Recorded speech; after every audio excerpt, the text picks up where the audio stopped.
I guess we'll just get started, just like it was, literally almost a year ago. Holy cow!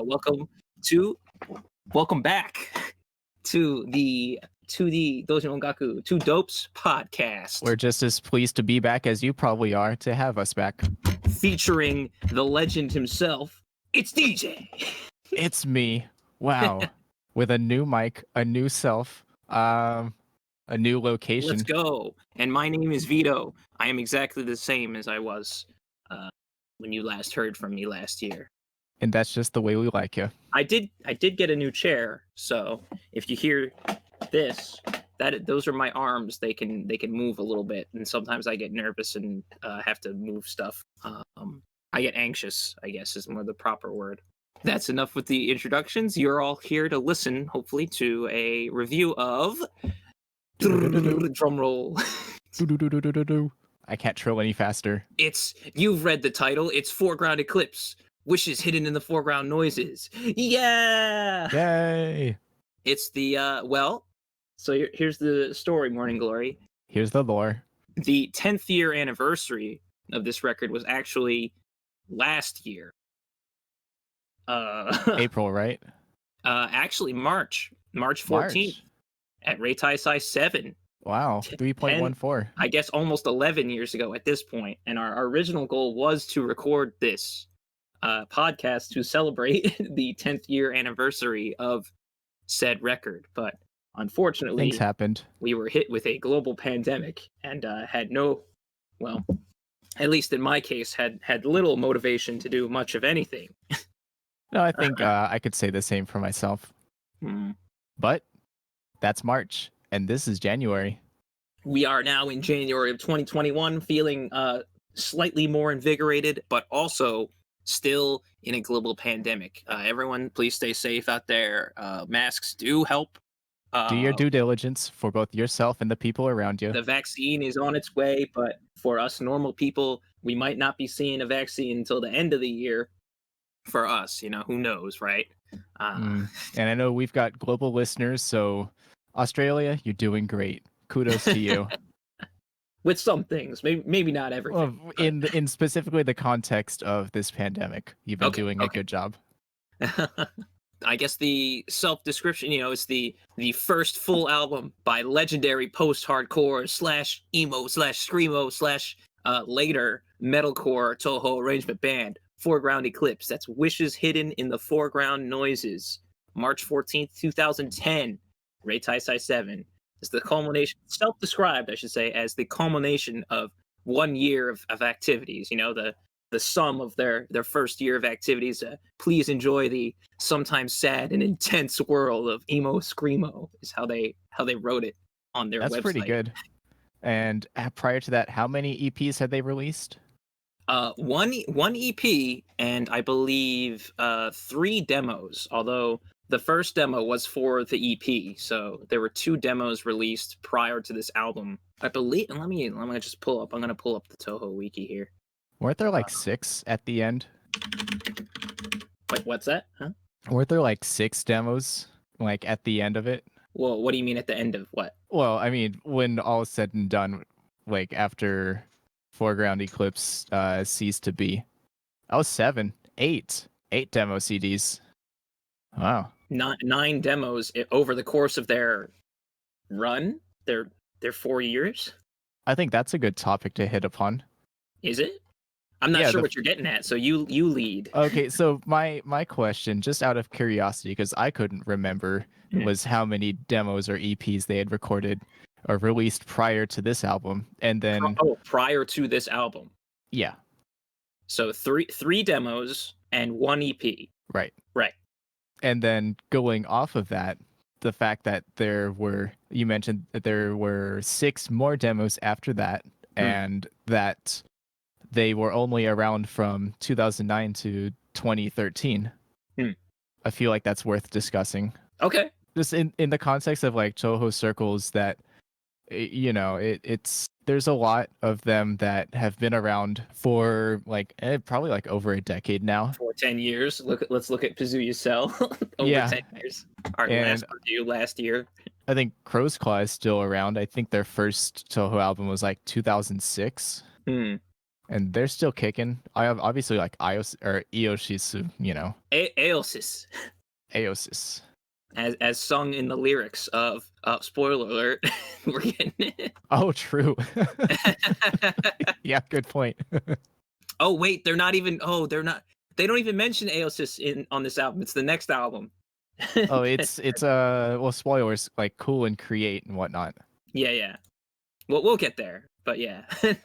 Very, yeah. So Foreground Eclipse, very, very a household name among rock centric Toho circles, and it's so interesting that they were only around for 4 years. Well, if that's what you're getting at, I completely agree. They only have, and I say only, but that's good. They have 4 records, 1 full split album with Yuyupe, aka Draw the Emotional. Then they have their first EP, and then the 8 demo discs, along with various compilation participation. Like they were on a lot of compilations. Yeah, That the are not on the wiki, because I should actually go to the Chinese wiki. yeah. Chinese wiki. Well, I know for a fact that they were on Barrage AM Ring, the first one. Yep. That was something Eyes Focused on Me Screaming or whatever. Yep. And that was mixed so much better than like what it was on the album it was featured on. Really? I thought it was hot. You think the demo version is better than the album version? Yeah, calm eyes fixed on me screaming. Yeah. Are you for real? Yeah, no, I'm 100% serious. I liked the way it was there a lot better than what it ended up on. Tears Will Become Melodies Tonight. Yeah. It felt like thinner on the album. Wow. But that's just me. I know. I think that is just you. No, there's probably more. Wow, the Chinese wiki doesn't have all their compilations either. I'm surprised. Fortunately, if you go to Foreground Eclipse's website, which is still up, still showing that they have over 800,000 views on their website. Almost, maybe in a couple years they'll get 1 million views on their website. Will that bring them back? On their discography, every single compilation that they participated in. So there are about 6. Yeah, 6, which is, it was mostly demo versions of songs that would later be on the albums. I think there's only 2 actually new songs that were, well, I shouldn't say new, but like compilation only, if you know what I mean. Like they didn't release those elsewhere. Yeah, it didn't make it into like a full album of theirs. Yes, exactly. Yes, excuse me. And they didn't have a lot of songs like that. Like there's the Alone With You, Dying to See Your Face acoustic version that was released on the 3rd demo disc before the first album. And then that's like the only song that like didn't end up on an album along with those other 2 songs, like those compilation songs. So it's just like, I'm with it. You know what I mean? Yeah. I'm down. What are we talking about? We talk about how they flamed out really quickly. Well, you say quickly, but I feel like these were pretty good years. I mean, well, for me, oh yeah, no, these were like so fantastic years. And I didn't even start listening to them until like 2012. Yeah, so it was just kind of like I caught like the tail end of it, and it was still like, whoa, holy shit, you know what I mean? Yeah, no, I feel you. Because now that we're 8 years, coming up on 8 years of their dissolution, this December will be 8 years. It feels like they were only here for 4 years, but 4 years they did put out a lot of content. If that's what you're getting at, that's true. They put out a lot of content in 4 years. And I think to put it into perspective, if you take me for instance, I've composed maybe like 9 songs in 5 years, so I'm not much better. It's probably more than that, right? I mean, Touhou arranges like 9 or 10. I don't remember off the top of my head. But you're right. I think I'm just comparing it to like the elder statesmen, so to speak, of Touhou circles. Oh, I mean, I guess if you compare it to like who they're shouting out to in their songs, who had started before they became a circle and are still going now, some of them, So yeah, 4 years is actually kind of long. I do have notes on the members, but I don't know if there's anything else you wanted to say before we hopped into that stuff. No, I think we can jump in. Who are the esteemed members of Foreground Eclipse? Who was Foreground Eclipse? Am I right? I mean, you said it yourself. They're legend. I think you said it yourself. Legendary Touhou circle, legendary Touhou band. I think it's fair to say. You need a little introduction for the members, I think. But I just wrote a little bit for each one. We got, of course, Murami. Now Murami Pop, but and as a member of the band, it was just Murami, I believe. You know, the now legendary vocalist, living legend. Yeah. Who has been active and prominent in the Dojin scene for over 10 years. Foreground Eclipse was not her first Dojin activities. Very true. Do you know when she started? No, I don't. I feel like Nana Fret, 7th Fret was like one of the earliest circles she was in. Yeah. I think that was like her circle with Gom.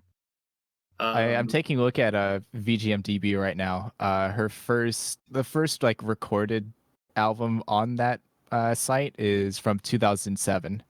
Okay, so yeah, that's That about was, the time of 7th Fret. Yeah, Silver Forest. Silver Forest. Okay, wow. Wow. That's 13 years, baby. Whoa, coming up on 14. And it's just funny, you know, Murami, and I didn't write this in my notes, but you can go to her, or I mean, maybe you can't now, but like her profile on her website, because her own circle, Cosmopolitan, is of course still active. I think she even started a new group, whose name escapes me right now, but I'm sure I'll think of it. I could even look it up if I wanted to. And I am actually looking it up right now. That shows how much we prepared for this. Oh, yeah, of course. I mean, this is just like old times. We have no idea what we're doing. Cosmopolitan. Unico? Unico? I don't actually know what the pronunciation is for that, but she started like a duo circle, I believe. I could be wrong. I just opened up the video just now, where she's not like the singer. Oh no, I'm looking at their most recent release, which is the Star she's Tree. A duo. Yeah, like yes. Produce Cosmopolitan produce Bokoro Uneto Unico. I don't know. It might be you like unicorn, but Uniqlo. Yeah, like Uniqlo. But like even on her website profile, I mean, she was making music even before she started doing vocals. Like she apparently in her youth played trumpet and was in ska bands. So, dude, what a badass. So yeah, I mean, she, you know, now she's doing, you know, Cosmopolitan and Uniqlo. She still does guest work for many circles.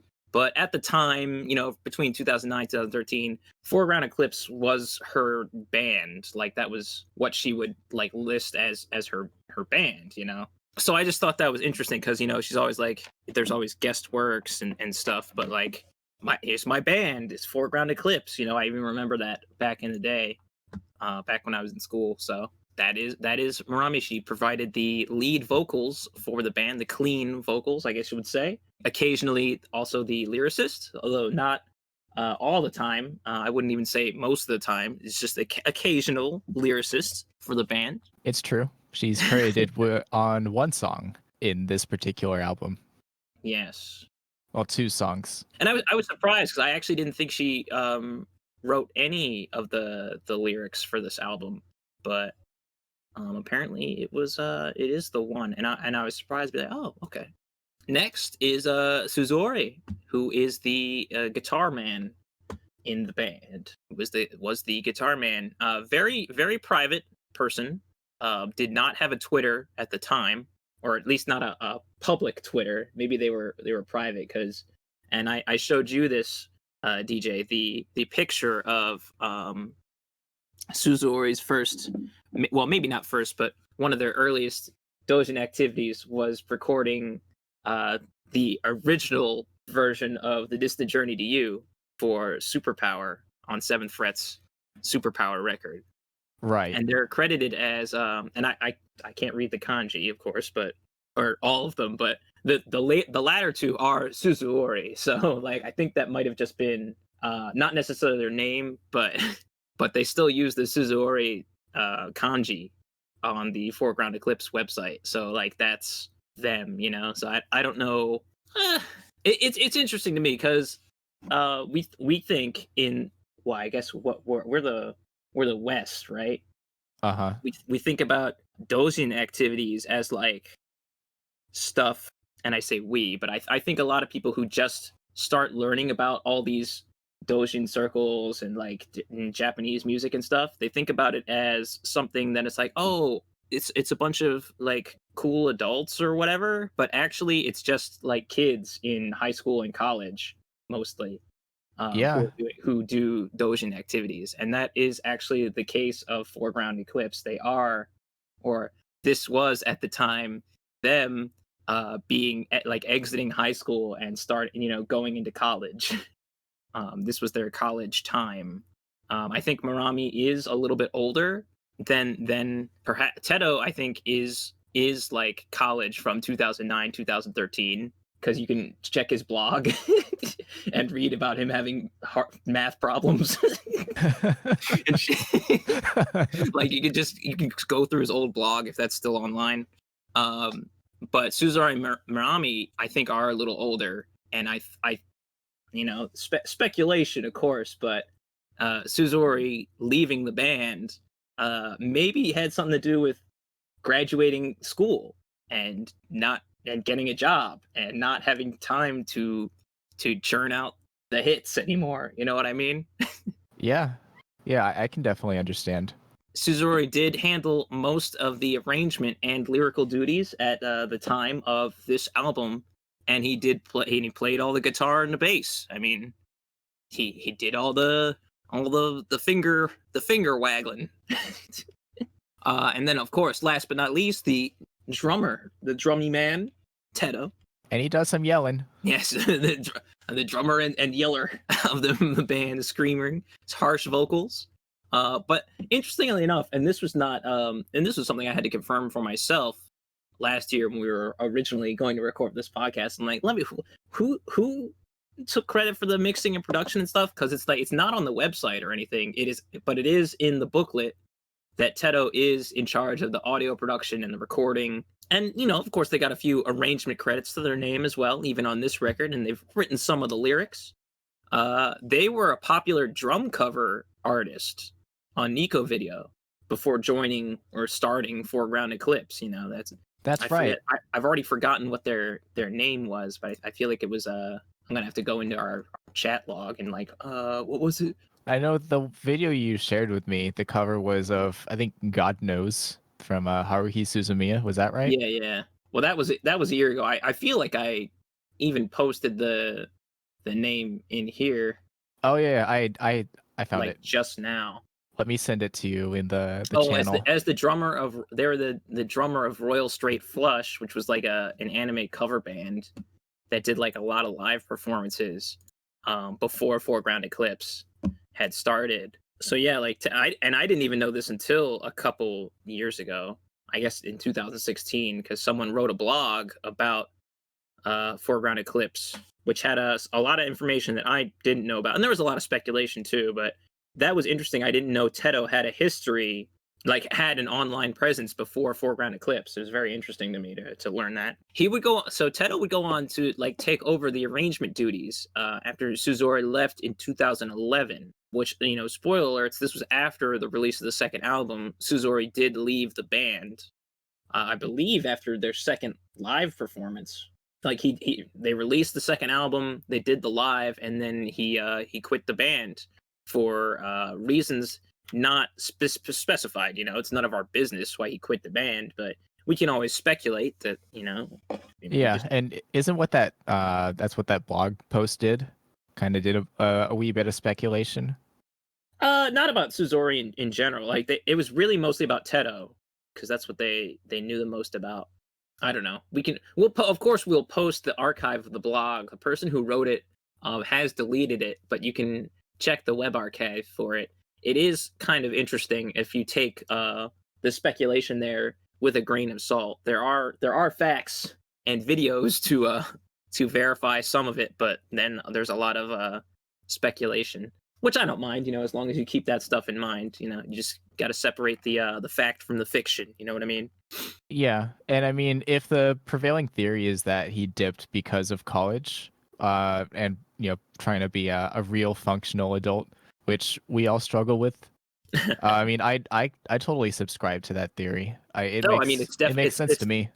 It's the most believable thing, and that's what I've always thought. It's interesting to me that, and this is spoiler alerts for the end of the band, being in 2013 they ended the band, and it's like the English Toho wiki is like, for creative differences they've disbanded. It's like, it's not creative differences. They didn't stop because of creative differences. The creative force of the band is Teto, and Teto wanted to stop for no particular reason. He stopped the band. Like, that's it's none of our business why he stopped the band. Yeah. So I don't know. If someone wants to edit the Toho wiki, you can literally, it links to the tweet in question, and it literally the tweet is Ryu wa aru yo na nai yo na. There really isn't any reason. Ichiban wa tonikaku yarikita. I want to quit. I want to stop. Like, literally it's just, I want to stop. It's not creative differences. Teto and Murami are still friends, of course. It's like Siam is literally was literally like a freshman or something that they just like, hey, you can shred, right? You can sweep it. Just play my songs, okay? No, I don't know. Is there any shredding? What's that? Is there any shredding in Foreground Eclipse? Well, not on this album. Suzori can't shred. He can play some nice riffs though. I'll say that much. Yeah, we'll get into that. But no, when when Teto recruited Siam to replace Suzori as the guitar and bass player, but Teto is still writing all the songs, I am absolutely positive Teto would just be like, all right, and then this part here, just sweep something, just sweep pick, whatever. It's fine. Just play in key. I don't care. Seems good to me. But yeah, I'm surprised you don't remember. There's a lot of fast sweeping in the Teto albums. That's the third and fourth albums, and the Draw the Emotional split. Yeah, I'm gonna be honest with you. I kind of checked out of Foreground Eclipse after their second album. Wow. So it's funny you say that, because I told you I didn't start listening till like 2012. That was Each and Every Word Leaves Me Here Alone. With Moku on the front. Hey, look, we got Shu doing gang vocals on the album. That's further ahead of Warp. That album, it all comes full circle. Because I wasn't like totally in love with the album when I was listening to it, but I kept wanting to go back to Obstruction, Color It All Out, because it was just so funny to me that like the end stops and then there's another breakdown at the end of the song. Like, that was just so funny to me that I just like kept listening to that song. And then eventually I went back to the first albums. I'm like, wait, these first couple records are really good. Wait a sec. I covered Obstruction, Color It All Out. What am I even saying? Yeah, I know you did. I'm waiting for you to get the realization. I updated your tab, because your tab is the one that's updated on my website. Holy shit. I didn't even realize it was on the third album. Wow. Didn't Teto tweet? It's like, hey, nice cover, dude. Oh no, I was gonna get to that with Vermillion Halo. That's the one where he gave me a shout out. Really? Did you cover back in that one too? Yeah, 2010, back in May. I did a shitty guitar cover and I posted it on Twitter, and he's like, "Oh, yo, nice shit, dude." Wow. That's crazy. In the style that, you had to do like RT link, you had to like quote them verbatim, because obviously like quote tweeting wasn't around in 2010. Yeah. I can post that's dope, dude. I thought they shouted out your Obstruction, Color It All Out cover, because that was on YouTube. Yeah, I mean, both are on YouTube. Oh, they're unlisted now because they suck, but this is tangent, but I was just thinking recently. I'm like, I wish I kept all my Guitar Hero and Rock Band recordings, like where I just held a camera up in front of the TV and Oh yeah. recorded the screen. Because I wish I still had those, but I think I deleted them all. It sucks. Just thinking, I wish I just unlisted them. You know what I mean? Yeah, that's what I have for like all of the like non-music uploads I've had over the years. They're just unlisted because it's nice to like look back on them. And Yeah. sometimes like I have half a mind to just say like fuck it all. I'm not like interested in like maintaining this brand. I'm just some dude on the internet. Might as well just make all of my shitty videos public. It's like why not, right? Yeah. When did I record Obstruction? That was I'm trying to figure out okay. 2012. Well, it came out at the end of 2000, yeah, the very end of 2011. Oh yeah, and I uploaded mine in January. Wow. Wow, so pretty You're fast. Wow, you're fast. Hey, it's not his speed. He must be using the Chaos Emeralds to warp. hey, you're pretty good. I'm pretty quick on the uptake. And what was it? Foreground Eclipse was shit. It was May 2010. I remember it off the top of my head. Yeah, I'll post a link to the YouTube video of just a screenshot because it's only a screenshot because Teto he nuked his tweets. Unfortunately, Teto has nuked his Twitter. Basically, nothing is on there anymore, which I get it. I mean, I should I've nuke done it. my Twitter. You know what I'm saying? I've done it like 3 times. Anyway, I'm still talking about Teto. You know, he was able to start Foreground Eclipse with the other two because they were already working with Seventh Fret, aka Nana Fureto. Marami, of course, being a member. Suzori writing the Distant Journey to You for their. What year did Superpower come out? And now it's like we should come slightly more prepared than we are. Yeah, I mean, I treat this with the same like care and attention as I do like my college presentations. I get halfway through prep and I just decide, oh fuck it, I'll wing the rest. Marami fan, M321 in 2008. Right. Okay. So that came out in 2008. Foreground Eclipse starts in 2009. Because and this is a story everyone knows or should know. Teto recorded drums actually, or was helping with drum support for Superpower. Maybe for a live show. They were working, they were playing the same shows. His band, Royal Straight Flush, was playing with Nana Fretto, 7th Fret, live. So they met up. I guess Suzori and Teto got to talking about maybe starting something. They wanted to be started something. And Teto was actually working on a last remote arrangement. And he showed that to Suzori, and Suzori showed him this Journey to You, and Teto started shouting on top of it. So that's kind of how the band started. And Marami was just like, "Yo, let's go.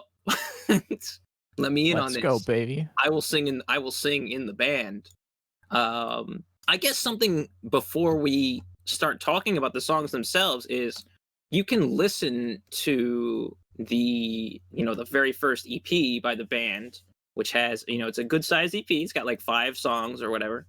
5 songs and an intro track, and then a joke track, which every good doujin band needs to have joke tracks. Like even if they're not funny, just do them, because I can only take you seriously if you don't take yourselves seriously. That Yeah, I definitely get what you mean. The production quality from the first EP, which came out literally 10 months before the first album, like the jump in production quality between those 10 months is ridiculous. You can even listen to the difference in the audio quality of the second demo disc and the third demo disc 4 months apart and be like, wait, this sounds not great. The demo version of Vermillion Halo and the newly recorded version of The Distant Journey to You, they're not great. And then you go to the demo 3 where you listen to I'm the Seeker and Forget Me Not, which sound almost as good as the album versions. Like he's like 80% of the way to the album mix on the third demo.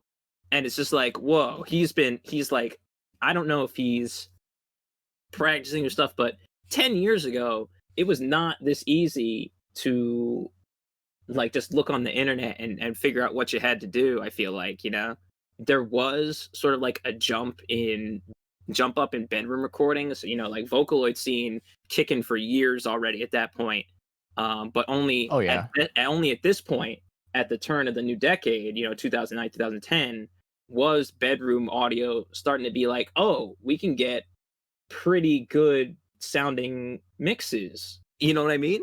Like, yeah, definitely. In terms of like software and hardware, to making it like accessible for like at home studio musicians. exactly.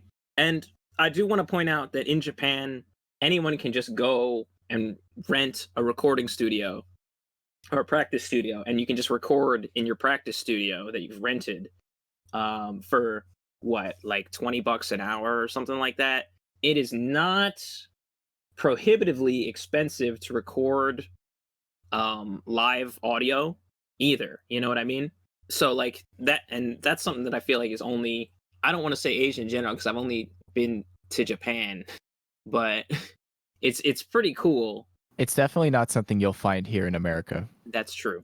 So I feel like that's also part of it, but the care with which TOUHOU has mixed the album and I guess the strides they made to have audio that sounds this good for the album is actually like mind-boggling. Like the album that we're about to talk about song by song, which is Hidden in the Foreground Noises, sounds incredible.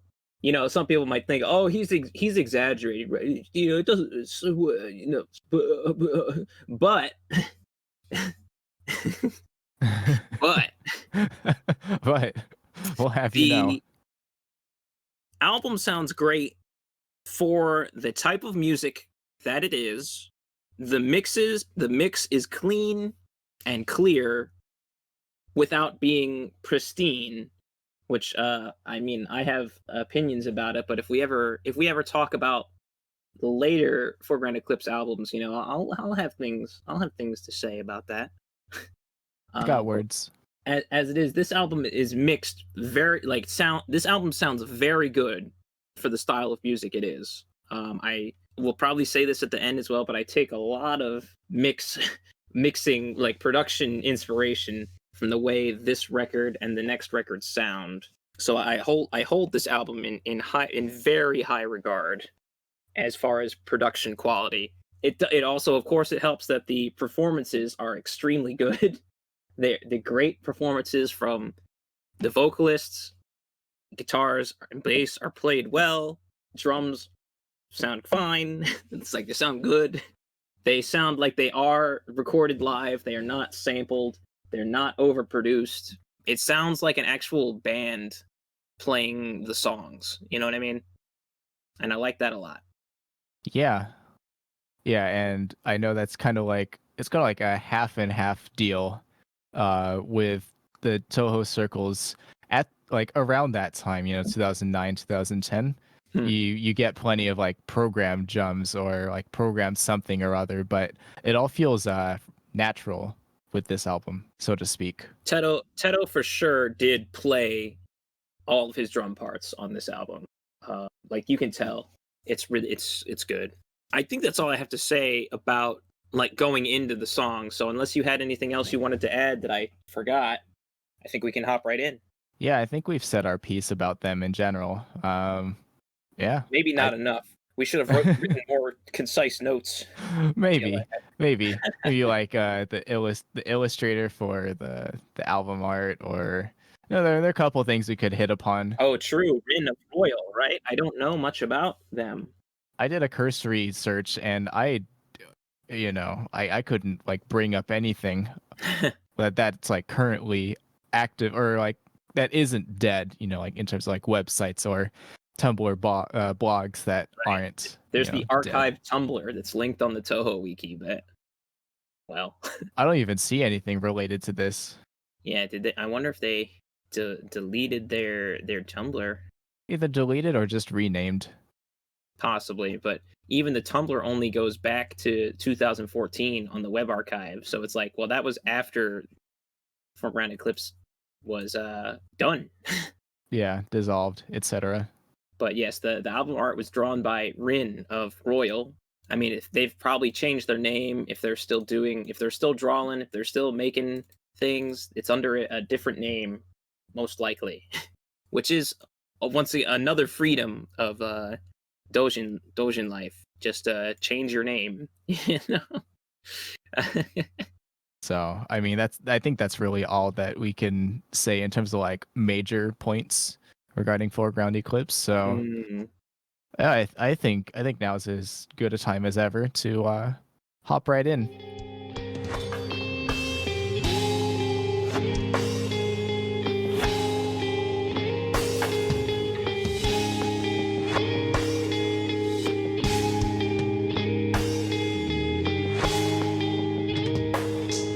The album starts with an intro track. It's just called Intro, which is an arrangement of the character select song from Game 3, Phantasmagoria of Dim Dream.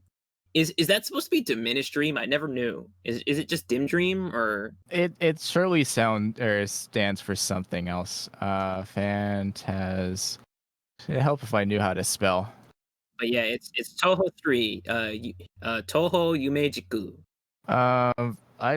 Okay, I guess it was never established. It's never established what the dim stands for?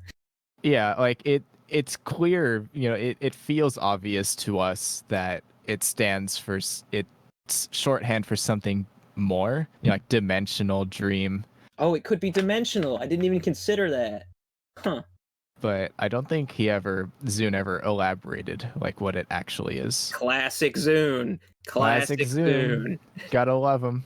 But yeah, this is the character select song from Game 3, which is pretty strange. It's a PC 98 game, which what year did that come out? It's like 2003 or something like that? Like no, 2003 was like Embodiment of Scarlet Devil. This came out in really? 1997. I thought Embodiment was 2006.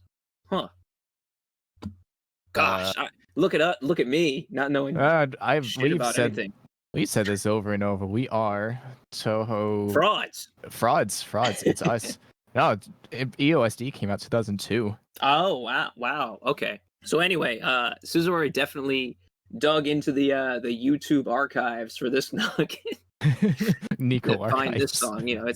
It's just a casual intro song with drum reversed echoes. It's pretty cool. It's definitely more laid back than the original. Like it's a straightforward melodically. Like it's a straightforward arrangement melodically because there's no frantic drums. Like the original track is kind of frantic for a stage select. I feel like, but I actually like, and this might not. I don't know if this is the case for everybody, but I've always felt like when the guitar chord fades in, it cuts out abruptly and it doesn't quite feel like it even leads into the first song. So it's always felt to me like you're on the character select screen and you're selected your character, and that's why it just cuts, because it doesn't quite feel like it leads into the next song, into the first real song properly. You know what I mean? Yeah, it really doesn't, to be honest. In the later albums, they actually would write intro tracks that led specifically into the first song, but this one kind of feels unique in that it feels like a character select, and it's like, oh, I'm selecting the character, now the album can start. Also, as just as a note, I think it's interesting they used this song as the intro track to the next song, which is, of course, I guess I'll just say it right now, it's Vermillion Halo, which is Higan Kiko, the Riverside View, which is from Phantasmagoria of Flower View. So it's like they used the stage select from Phantasmagoria of Dim Dream to go into Phantasmagoria of Flower View. That's pretty neat. I just thought that was interesting. I mean, they have the same, apparently, I mean, I've never played either of them, but apparently they have the same type of gameplay. You know what I'm saying? Wow, what a scrub. Yeah. Oh yeah, you're right. You're right. You're right. Because it is kind of like a sort of versus mode where you're pitted against your opponent, Mm, and you in the process of like just technically you're playing it normally, but you send garbage to their end right. or like enemies and whatnot. Mm.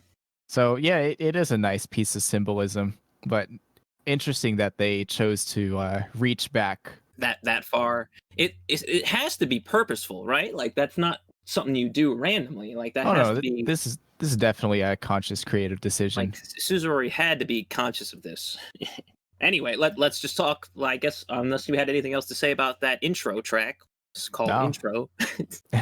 nothing else to say, but other than just the it's kind of par for the course. An intro track to a Toho Arrange album used one of Yeah, the it's, I mean, everyone very loves a good intro track. Usually, yeah you can skip them, but I say you don't have to skip this one. It's all right. no, I mean it's only 49 seconds. No, that's not what I was saying. I'm saying that like intros to Toho Arrange albums usually use either the title screen or I guess in this case the characters select screen themes. It Mhm. makes sense, you know, right? I don't think that's actually I did the it. case. It's not super common. I did it for both of my EPs. Okay, well, I it's have a common for sample you. size of 2. It's common for yeah. Size of 2, it's 100% accurate.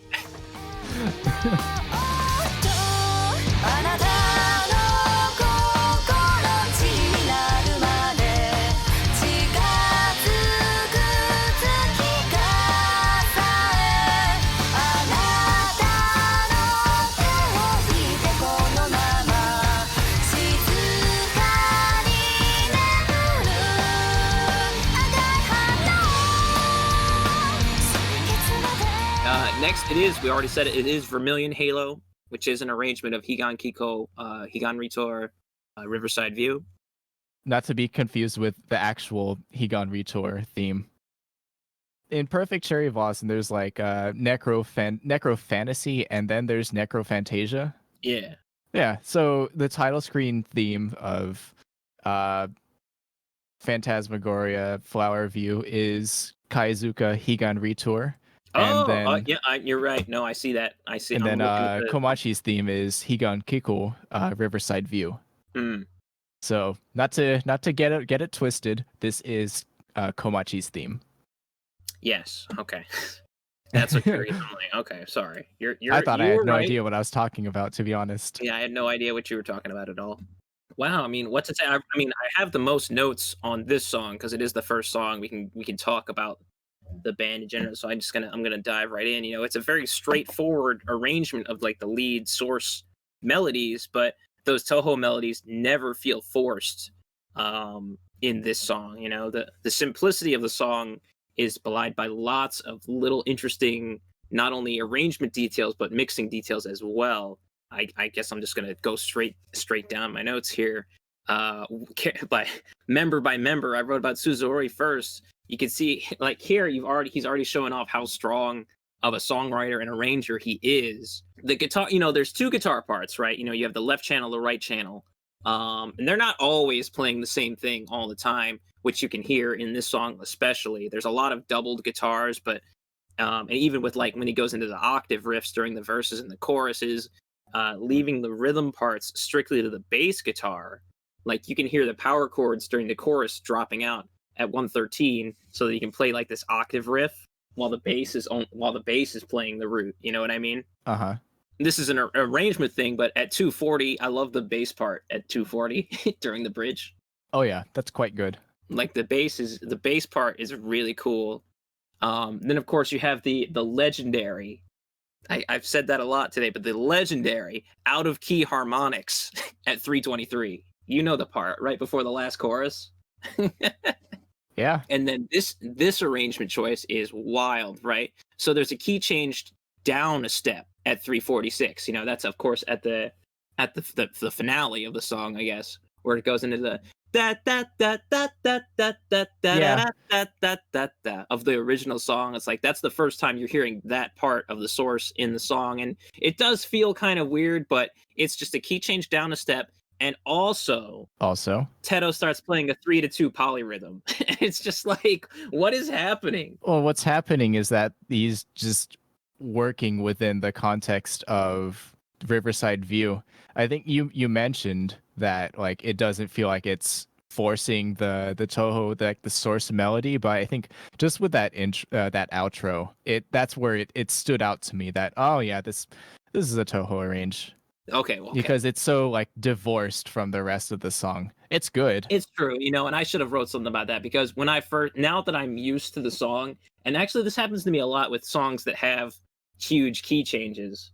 When you first hear it, it's kind of like, what's happening? And then now I'm just sort of used to it, because it's just like, oh, they just went down a step. They dropped a step. They've also changed time signatures, so they're in 3/4. Teto is playing a polyrhythm. And it's just like, oh, this is just now completely disorienting. And it's great. I think it's great. I love it. Now, maybe if I heard it for the first time, I'd be like, what the fuck is happening? So I will give you that. That's true. I love it now, having listened to this album for now at least 7 years. Maybe as a first-time listener, I would not be so Enamored with it. Yes. That's actually where I'm at. I'm not a big fan of it. But leading from to, transitioning, or segueing from Teto's 3-2 polyrhythm at the end, you can hear, I guess, from the beginning, Teto's drumming style is put on display here. He's not always playing just like the 1 and 3, or the 2 and 4. He's not doing like the do pat. He's always mixing in weird parts into his patterns, and they are still patterns because he repeats. He's not just playing randomly, like he is just writing interesting drum parts. Yeah. And if I might interject for a moment, I think the clearest example of this is literally just the second verse. The drum patterns are completely different than the first verse. It's the same, almost the same like guitar riffs and Marami singing, but the drum patterns are like, second verse, he's just, slapping around the toms, and that's so like, that's not what's going on in the first verse at all. And I think that's just so interesting to do, like a creative decision to distinguish it like that significantly. Right. And it's not even a hard thing to do. If you make music, just change up your drum parts sometimes. Like, that's not a hard thing to do. It sounds like that's kind of difficult to play. It's a pretty fast tom section, but yeah, and you're the expert here on like drum complexity. Oh, am I? But I would agree. Let's see here. Like, I wrote specific notes, and I'm going to go to them just to confirm them again, but you have at 33 seconds, and then at minute 40, you have delayed cymbal crashes on the 2 instead of the 1. Yes, that's pretty good. Yeah, so where you would expect a crash, there's a pause, and then a to the pa. It's so good. Yeah, it's little bits of flair like that really set apart, like Teto's like arrangement style in regards to his drum patterns. Yes, they were. It keeps things very interesting. Yeah. What's at 2 minutes? There's delayed or multiple snare hits. So I want to hear what part this is.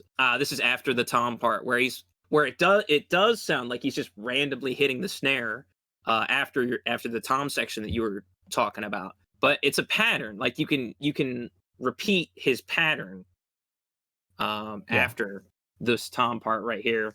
And you said it's not hard to do, but we just don't see it What's as that? often. You said like changing up these things like to distinguish them from like verse 1 to verse 2. It's not hard to do, but we just don't see it that often. Right. It's a simple step that you can do, and it's not done often. When I say that I take a lot of inspiration from this album, like, this is the kind of stuff that I am personally interested in. So it's just like, no, I'm going to change up the drums for like every part.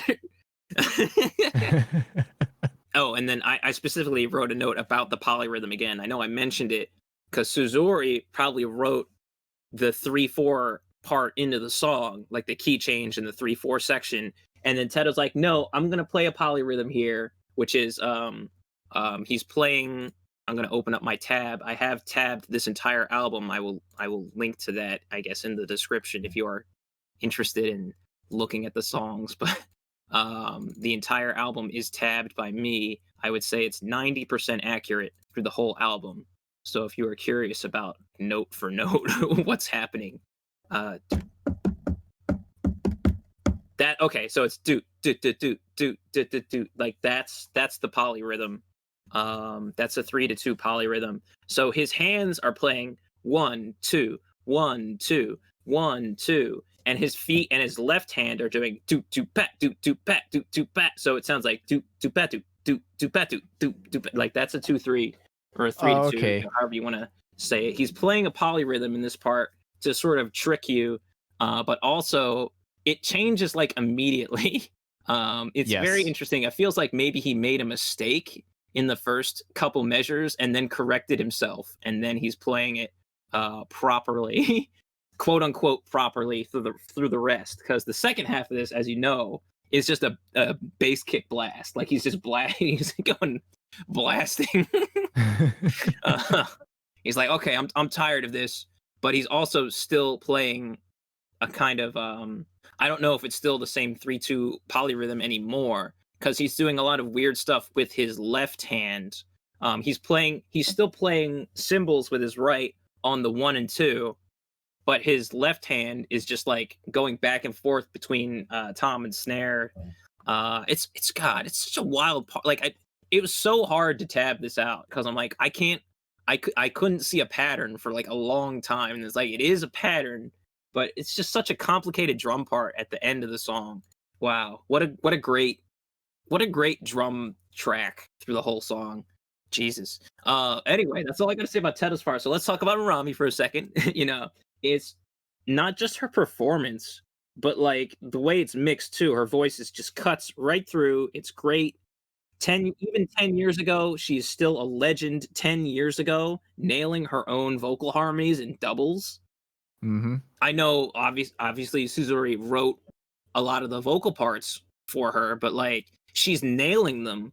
Like these at 108, you got the backing vocals that are just sort of going like that are harmonizing, and then they ascend away from the chorus, like the lead chorus melody. Mm-hmm. Yeah, she's the legend for a reason. Like what? Like that's a great part. Like she's doing and then the backing harmonies are like they're going. Oh, I can't do it. I just like incredible. Like it's a great part, and she nails it.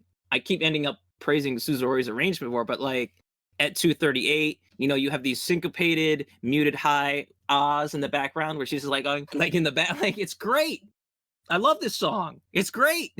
Yeah, what would you call that effect? What that part? Like I would maybe vocal stabs.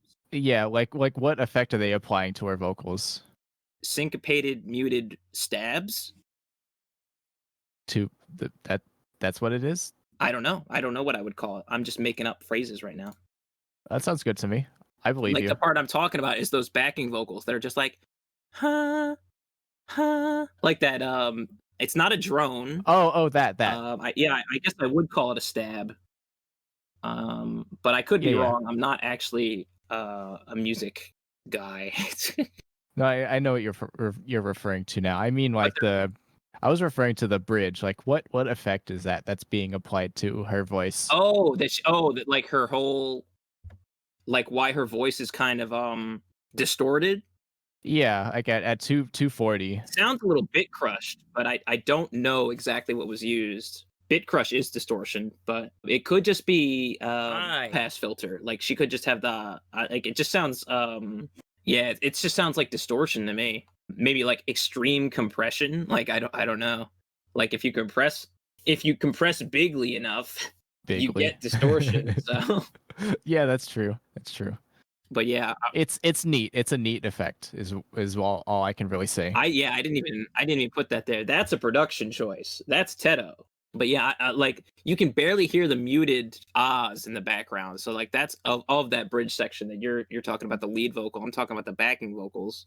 And then this isn't in the demo, right? I don't remember it being in the demo.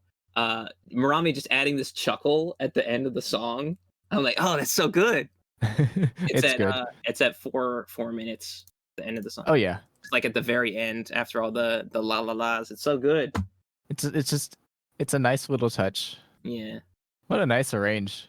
Straightforward, but it does so much. No, I mean, so like, despite the arrange being, and Suzori's even said himself, it's a simple arrangement, but like, there's enough arrangement details. You keep the listener interested, beyond the stellar lead vocal performance, which is what will catch a listener. Looks like, and I wrote about, this song was first released on their second demo CD, August 2009, 3 months after the first EP. It was probably recorded at the same time as the EP because it has the same drum takes as what the final version would have. Like, you can tell it's the same drum takes. The vocals and the guitars were definitely re-recorded for the album. And it's just like the album version is just so much nicer sounding. Yeah, the guitar tone is super tight here. Don't worry, everybody. I know we talked a lot about this one song, but we're definitely not going to talk that much about every single song on this album, for sure. Yeah, I think really just like, I feel like this is the case with all our other reviews. We really just sort of we get out like all that we want to say about the album in general, in terms of like production, whatever, with the first song. A lot of what we said about this song, Vermillion Halo, is going to carry over through the whole album. Yes, exactly. There's a lot of little arrangement tricks and production choices and performances that are sort of emblematic of the quality of the album. And you can hear it all in the first track. Like in the first real track. We had an intro track, but The first quote unquote real track. But that's all I have to say about this one. Great song. We're not even going to talk about the lyrics. I almost never have anything to say about the lyrics. No, I think there's like one or two songs where I think it is important to bring up the lyrics, but not this one. The lyrics are fine. The cadence of the lyrics sounds great. It's catchy. I don't remember the words, but I just know da da da da. Like, it's like the lead, the melodies carry the song, and it's good. It's a good arrangement of the Touhou melodies, because that's the Touhou part, right? Yeah, and I mean that I think I've said this before, but like my opinion of a good cover or a good Touhou arrange is that it doesn't sound like overtly obvious that it's a Touhou arrange. I agree. I'm completely with you. And I guess in your case, the end sort of breaks that. But yeah, which is why I don't like it as much. But like isolated, I think it's very good. Right. If that's all you have to say, all that I have in addition to that is that this really sounds, and I think this is how I feel about this whole album in general, but just this first full track sort of encompasses like, this is Foreground Eclipse, this is who we are, in terms of like it's got so much like energy, attitude. Mm-hmm. Yeah, it's so creative with what it has to work with. That's interesting, because I would say that the next song is more and not even is the most emblematic, but is more emblematic of it. Yeah, I agree. Like it sets the tone, but I think like it's missing a key component of Foreground Eclipse, which is Teto's yelling, hooting and hollering. That is literally what I am getting at, because the next song, let's talk about it. Oath of Let's do it. Allegiance.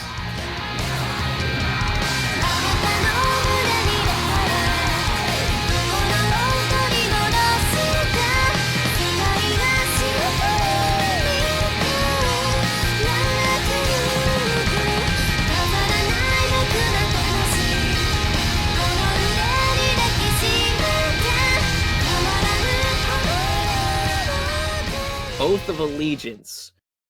Immediately, the dual vocals, just like Whoa. immediately, just coming at you with Marami, Taga Tameni, and then he's like, ah! I'm not gonna try to scream, but he's shouting, I'll obey you, and it's just like, this is the dopest shit I've ever heard. This is incredible.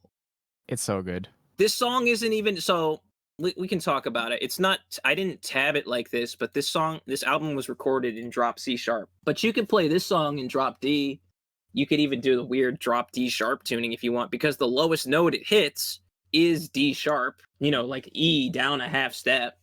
It's like, well, this sounds heavy as hell, dude. Like, what the heck? The first note is is F. Like the chord is F. It's like, that's not heavy. It sounds heavy as shit, dude. This song's incredible. And we're only 1 second into talking about this song. Yeah, dude, the intro is so sick. And it's like it starts with the dual vocals, and it's something that the first track might have tricked you into thinking that, like, oh, we're just gonna have a nice rock album. There's gonna be nice, pretty vocals all the time. It's like, no, you're getting this. You're getting the dual vocals. What's interesting to me, and I'm not gonna name any specifics, like other circles specifically, but the way Teto's vocals, harsh vocals, are mixed on top of Marami's clean vocals, they never get in the way of each other.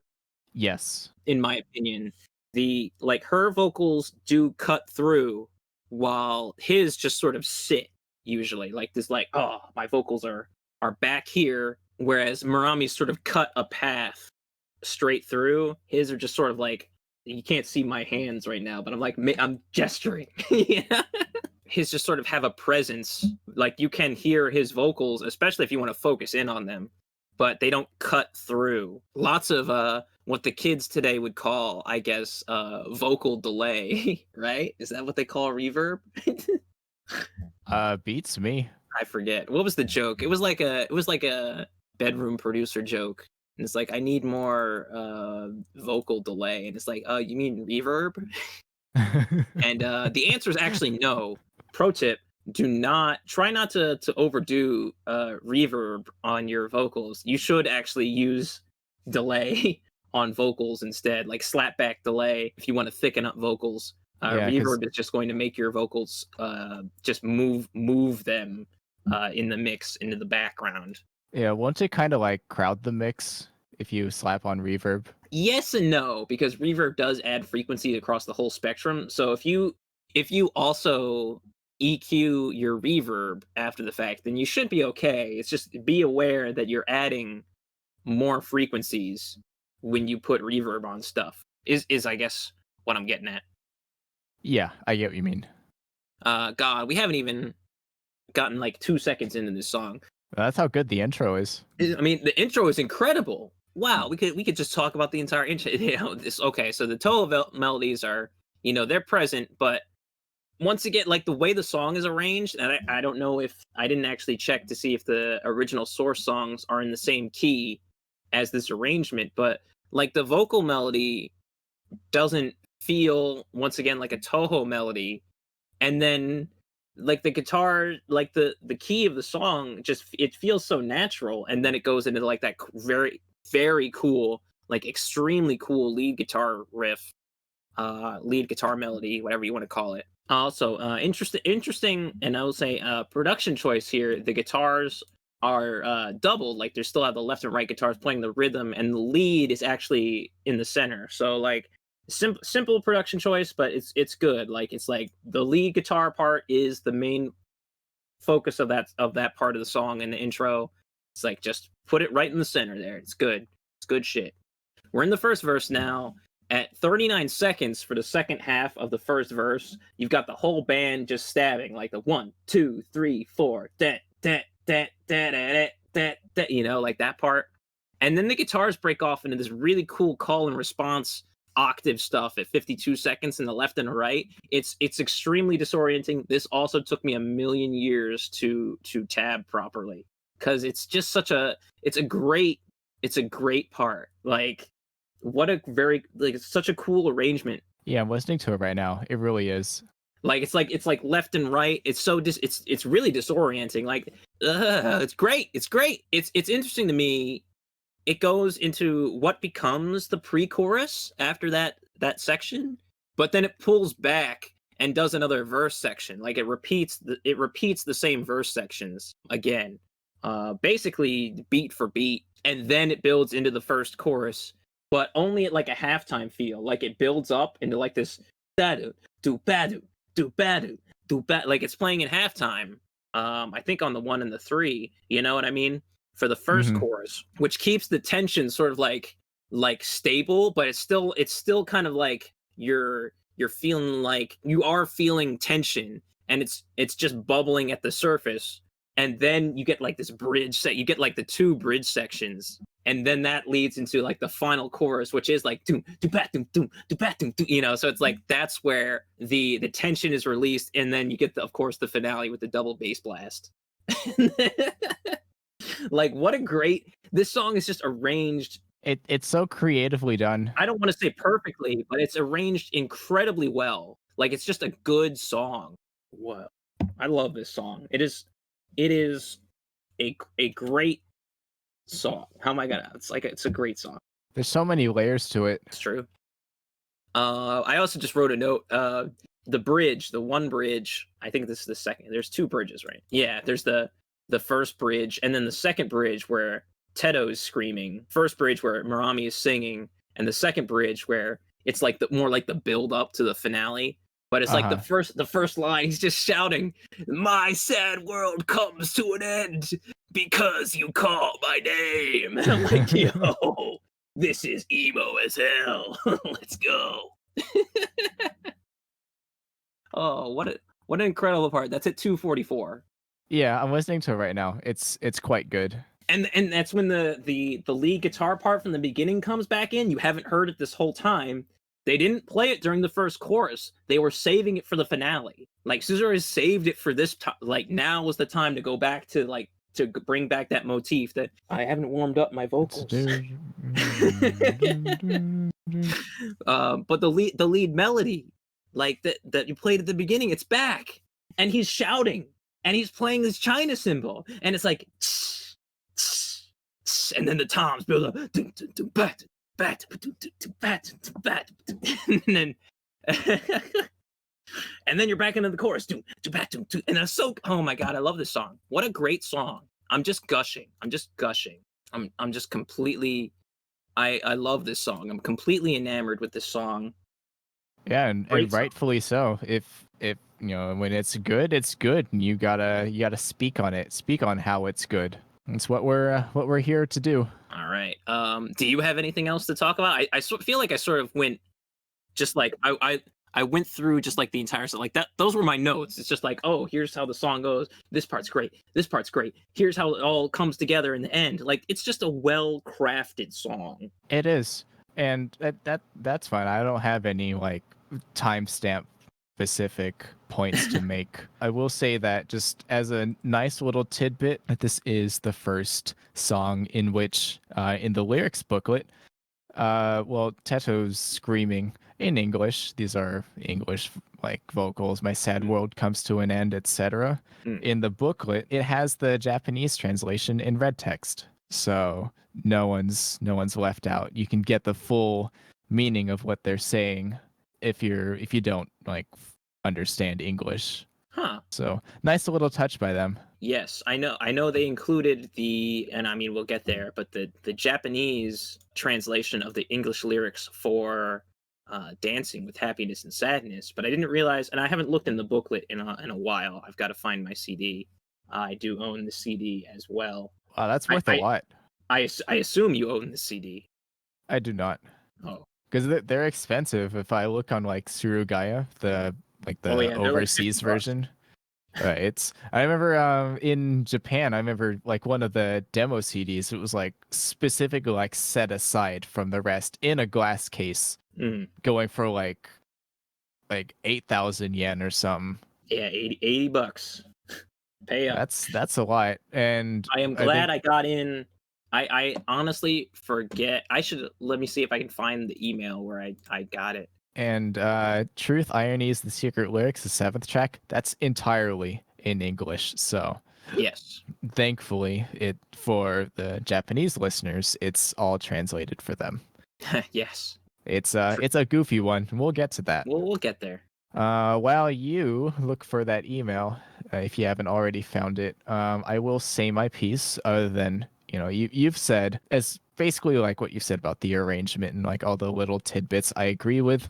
I think I would like to state my opinion on Teto's screams. my opinion on them is that they are screams. You mentioned how they don't like cut through the mix. They obviously like Murami's vocals, they're clear, crystal clear. They stand above like the rest of the arrangement. And I like from a mixing perspective, I agree or I appreciate that Teto's screams are, not like intrusive, but in terms of like the screams themselves, I feel like just they are. I don't I don't really. I actually like, and I know what you're saying. They're not particularly. They don't feel particularly. I appreciate their presence. Like I feel like I know what you want to say. Like they're not. Yeah. So I'm saying that like they neither add nor detract from my enjoyment of the arrangement or like their sound in general. They fill space, a necessary filling of space that I'm appreciative of their presence, but I don't really feel like a whole lot of emotion coming from those screams. It's just yeah. You know what I mean? I know. Yeah. I get what you're saying just then about like there doesn't feel like there's any actual like emotion in there, and it's like, well, what emotion am I supposed to feel from this scream? I'm just shouting the words, which I mean I get. It's nothing like that's kind of how I feel about harsh vocals in general. It's very rare that it sounds like someone's actually emoting in their harsh vocals. You know what I mean? Like it's always just like you're shouting just to have a cool shouty part. Yeah. And there's nothing wrong with that. I like cool shouty parts, but oh yeah, for sure. Shouting itself, I don't think is emo. Like that's not. Yeah, and I'm just saying it doesn't really do much for me except like fill space in the mix. Like if like the guitar is a little sparse, if there's a little bit of like room missing, the like harsh vocals, they're there. I mean that, obviously that's just my perspective. I like harsh vocals. I like harsh vocals a lot. It's kind of like one note for me. There's no like maybe variation is not the like precise word I'm going for, but it's kind of just like a straight line in terms of like the sort of inflection that Teto's working with. True. I get what you're saying there. He doesn't like it's there's no dynamics to his screaming. It is just he has one scream voice. He has one scream voice, and you're gonna hear this scream voice the whole album. And it's fine. I actually like it a lot, the way his voice sounds. But I think I get what you're saying. Because a lot of people only have one voice, and like you can do different kinds of screams or whatever. Yeah, I think I just like the more like the sort of type that sort of begin like so it starts sort of cleanish and it just sort of like it gets really emotive. It's like, kind of like a La Dispute. It's like kind of like half and half. I guess talking about the voice itself, and we can compare it to the last set of harsh vocals that we reviewed. Did we talk about the Pizuya's cell, the screaming there? Yeah, a little bit. But I just mean in comparison, it's like Teto's scream voice is like really, it sounds really dry, like raspy kind of. Yes, I agree.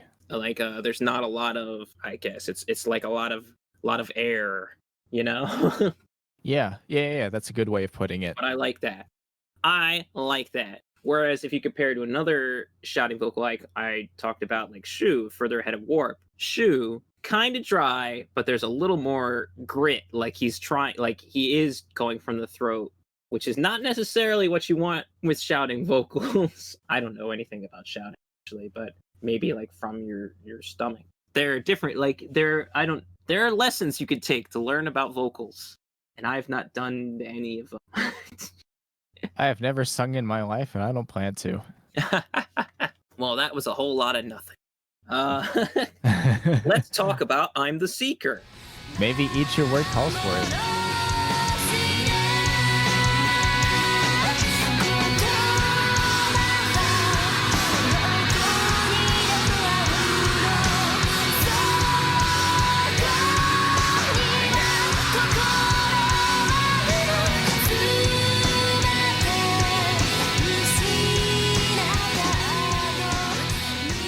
Which is an arrangement of what's this? Yakujin Sama no Torimichi and Ehen no Dark Side. Dark Side. The road of the misfortune god, Dark Road, and the dark side of fate. It's like, oh, these are wild. But also, it is once again, and we didn't mention it last time for the Oath of Allegiance, but it is the Stage 2 and Stage 2 boss themes for a character. Like for Oath of Allegiance, it's Chen. You had the Fantastic Tales of Tono and Dong Yuzong, Dong Zong. I know I've made this joke before. I don't actually know how to pronounce. It's Diao Yezong or whatever. Dong Zong. Oh my god. You remember? I did this last time. I don't actually know how to pronounce that. you did. Just pronounce out the katakana. Tiao Ye Zon. Anyway, this is Hina's theme. Dark Road. Yes, we're talking about Dark Road and Dark Side of Fate, which is Hina's. She spins. So I'm gonna be honest, like for the longest time, this was not a song I actually liked very much. I didn't like this song a lot, and it was like a song that I wish I could remove from the album. Wow. And then eventually it clicked. I'm like, this song is completely different from the rest of the album, and that's what makes it so interesting. It's like that's good, actually. Yeah, it's another aspect of Foreground Eclipse as a circle. And one that would become basically the main part of Foreground Eclipse later. But and not to say that Suzori kept Teto in check, but Suzori did most of the arrangement while he was in the band. So Teto only got to do. Teto made this song. Basically, this is their first song, apparently, that they ever made themselves, like all by themselves. And it's actually a pretty good song. Actually, like this is probably my least favorite song on the album still, but I'd rate it higher than a lot of bands' best songs. So it's kind of like, huh? Yeah, this is a pretty good song. Personally, I think it's like almost entirely carried by the chorus. I know that the rest of the song is very good, but the chorus especially stands out to me. Really, I'm not a fan of the chorus that much at all. Maybe it's because the chorus to me might actually be like the weakest part of the song. It just feels kind of tacked on. And it's like we just want to play more breakdowns. Just play the breakdown parts again, because that's what we want, right? right. I guess from my perspective, it's that it stands out from all the breakdowns and like wonky stuff that's going on, that I appreciate its presence, that it sort of returns to a normal state of, it's like straightforward, I guess you could call it. If that's what you mean. Yeah, I can understand that. The chorus is probably the most similar part of the last two songs by Suzori. Now we have this song, which is just breakdowns, and then we have a nice chorus, and then more breakdowns. He definitely had fun with this one. Yes, it sounds like they had a lot of fun in the performances. Like, I like how the intro is just straight. Of course, you have the legendary. Said this a lot. This album is legendary for many reasons, but you have this legendary drum fill that just starts. It's like you've got this drum fill, great drum fill, and then the song just is straight up Dark Side. Like, Dark Side is basically like a Zune metal song. It's like dun dun dun dun dun dun dun. It's like like that chromatic buildup is incredible. It's like it sounds great as a full metal hardcore, hardcore song. That's a good point. Now that you've framed it in that way, I agree. Have you listen to the Source song? It's like literally just dun, dun, dun, dun, no, I dun, have, but I just never thought to associate it with like metal. But now that you have, I'm like, yeah, that makes sense to me. I'm sure Foreground Eclipse is not the only band to arrange Dark Road and Dark Side like this, but it's good. This is good. It seems that Teto's main goal was just to write a song with a metalcore style breakdown. And here it is. I mean, you even get the classic metalcore tempo slowdown, like the tempo drops, and we're just gonna do chugs. We're just gonna chug. So they released a demo version of this 3 months before the album came out, and the mixes. I already mentioned this at the beginning, but the mixes are really close. The album version is compressed and mastered a little like more nicely, if that's like nicer. Like it sounds a little better on the album. But the mixes are really close.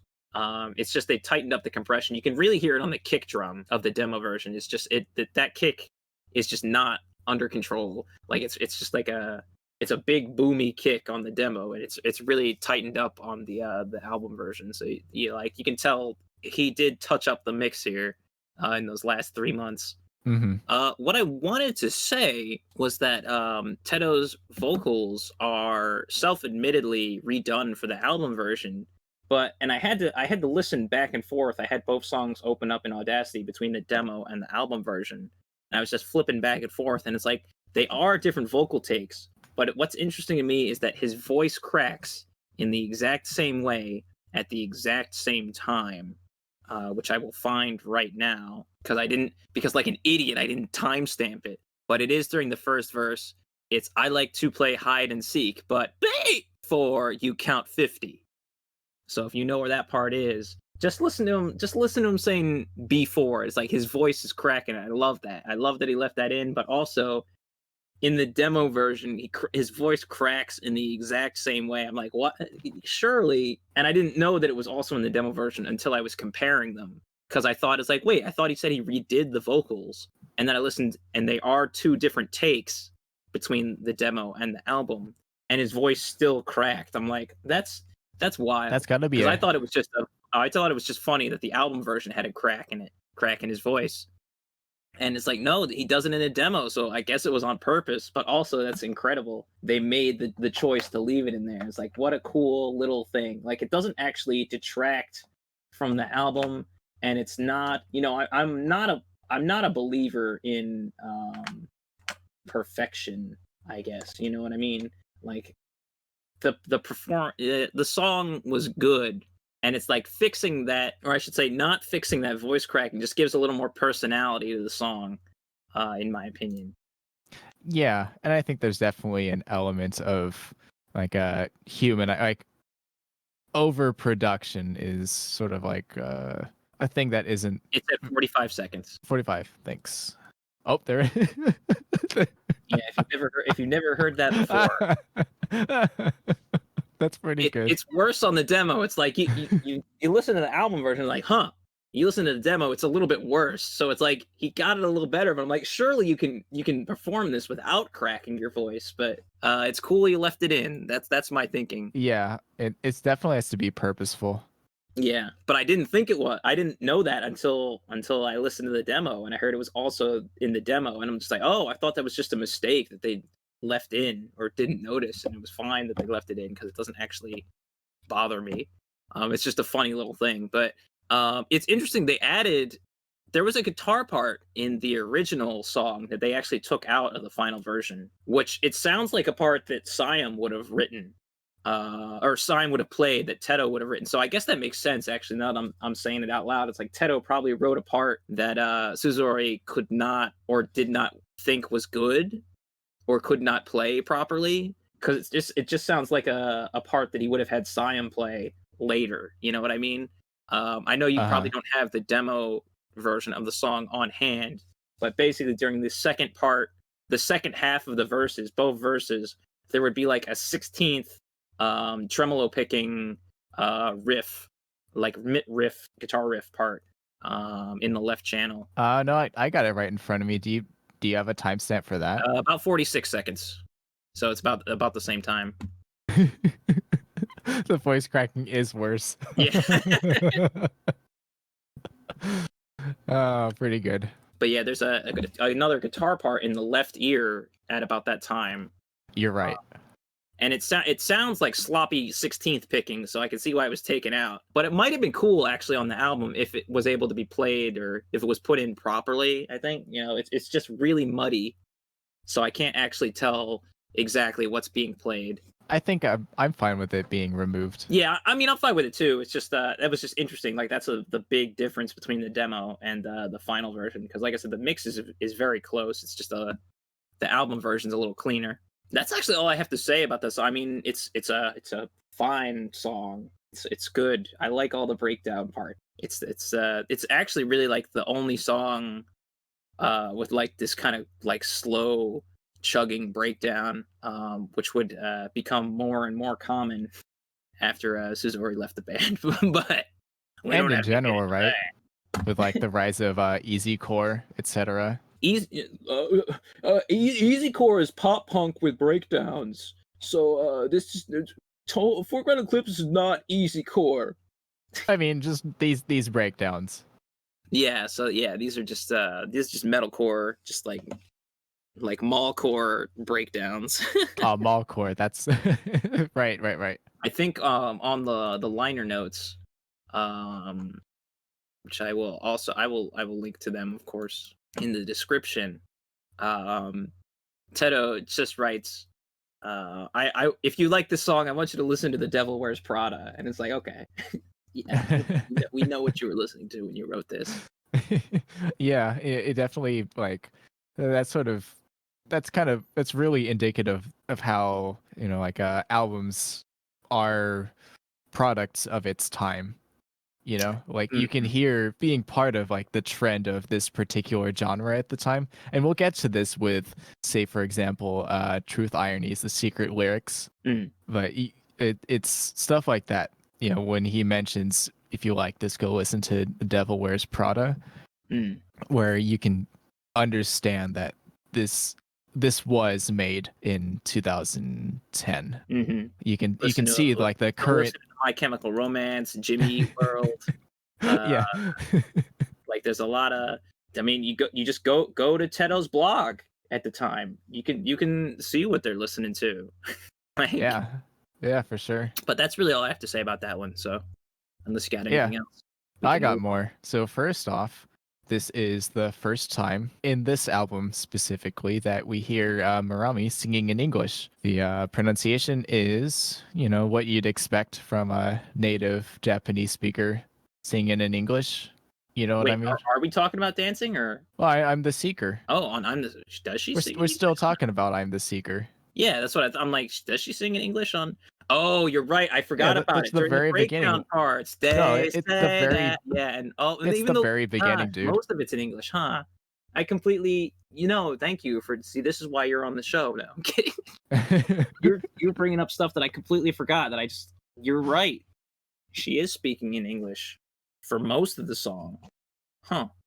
Yeah, and just as someone who listens to significantly more Touhou music than I do these days, do you know if Marami has done more English lyrics since then, and if she's sort of improved in her pronunciation? No idea. Like they're okay here, but it's just, oh yeah, this is definitely a Japanese speaker trying to sing in English. It has like a lot of the elements of like Japanese syllables trying to fit like an English word's pronunciation. It's not distracting. No. And I wouldn't call it bad. No. It just is. It's something that you can easily identify when you listen to it. I also think a lot of her vocals on this song, there's more reverb on her vocals. Especially since she's singing up so high. Especially the intro, right? That it's harder to hear what she's saying at all. So someone who's listening might not even realize it's English. That's true. Just because her voice is more muted, just so we can get more of the band just like going full hardcore. Yeah. Especially in the beginning. I mean, yeah, I completely forgot. It's like it is mostly in English. It's like, I know that you speak in different voices. Yeah. Don't be afraid. Show me who you are. And then the chorus. Yeah. Yeah. It's good. No, it's good. Yeah, I have a bit more if you're... No, please keep going. All right. It sounds good. So another thing that distinguishes this song as we go along is that this is the first song in which Teto attempts low growls. Well, deeper, like... Yes, that is true. What do you think of them? They're fine. Yeah, exactly. My opinion is the same as his, like, quote-unquote normal screams. They are. I appreciate their presence. He doesn't use them as the main thing. It's more to accentuate certain parts. Yeah. In which case, like, it's fine because he's not trying to make him like the lead harsh vocal. Yeah, definitely. It's fine. It's fine. It is. Like capital I is. Mm. A couple other things. Appreciate Teto being creative with his cymbals. He really likes like smacking those the bells. Yes, I mean, And I like hearing that a lot. I love the bell symbol. I love the ride bell. Obviously, if you listen to any Find Your Way, it's like if the song doesn't have at least one ching, one bell ching in there, it's not really a Find Your Way song, is it? That's the distinctive sound, right? Yes, which is not just from this album, but also was very popular with a lot of emo pop punk bands Yes. 5 years ago. Just like wild drum parts with the bells ching. It's good. It's nice. Little itty bitty, decisions like that to keep things fresh. Mm. That's all I got.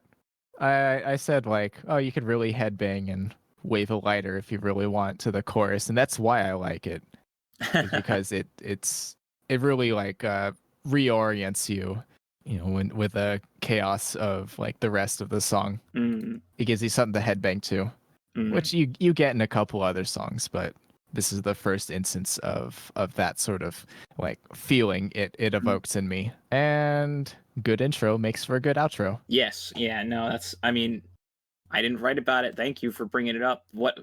That's so fun. Like that's just funny to me. It's like it's cool and funny. We get that in Oath of Allegiance too. Yes, yeah. And that's about it. Like the intro is the outro, yeah. Yeah. If it's good, rock with it. Mm.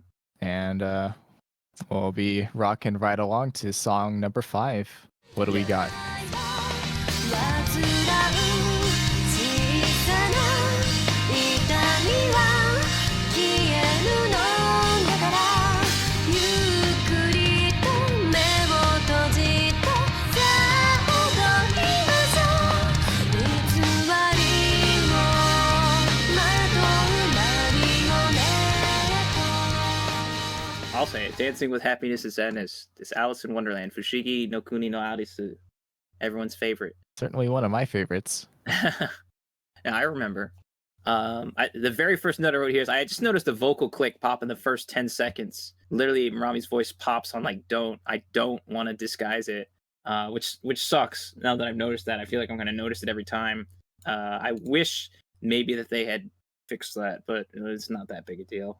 That's what I was wondering about, to be honest. Like I was thinking, is this the rip of the CD that had a little hiccup there, or is this actually their little oopsie with leaving that in there? It's their little oopsie. Very very common to have vocal pops. I mean, it just sucks. It's true. Yeah, that's just the normal. They could have done another take or mixed it up, but it's like it's tough. I get it. It's like you go into the studio, you go to record, you think you got a great take, and then later you go back, oh shit, there's a mistake. I don't want to go back and fix it, or they didn't even notice it. It's fine. It's not even that big a deal. It's just something I never noticed before, and I just wrote a note about it. This song is incredible. What a great song. The notes I wrote about it, so I'm hoping you'll cover for me when I miss more obvious stuff again, but this song teases it being heavy, but it's actually not. Like, there's no shouting. It's just there's some chugging guitars and Teto's insistence on doing 16th kick fills during the verses, which is incredible, actually. Thank you so much, Teto. This is really good and cool that you just decided to double kick during the verses. The arrangement choice, and this is a lyrical choice. Now, Marami, and you focus on Marami, wrote a lot of the lyrics to this one, I believe. Teto wrote the English parts. So, but everything else was apparently Marami. So the arrangement choice, and I'm not going to talk too much about the lyrics in this entire album, as usual. I will not, but I'm just going to say, like, the interlude part before the finale, where the singer is and let me find out what the timestamp is, but the singer is wondering if it's okay to smile, and it's like that part is just so emotional. It's like, what the fuck? This is like the most emo thing I've ever heard. It's about 2:49. That part, you'll know.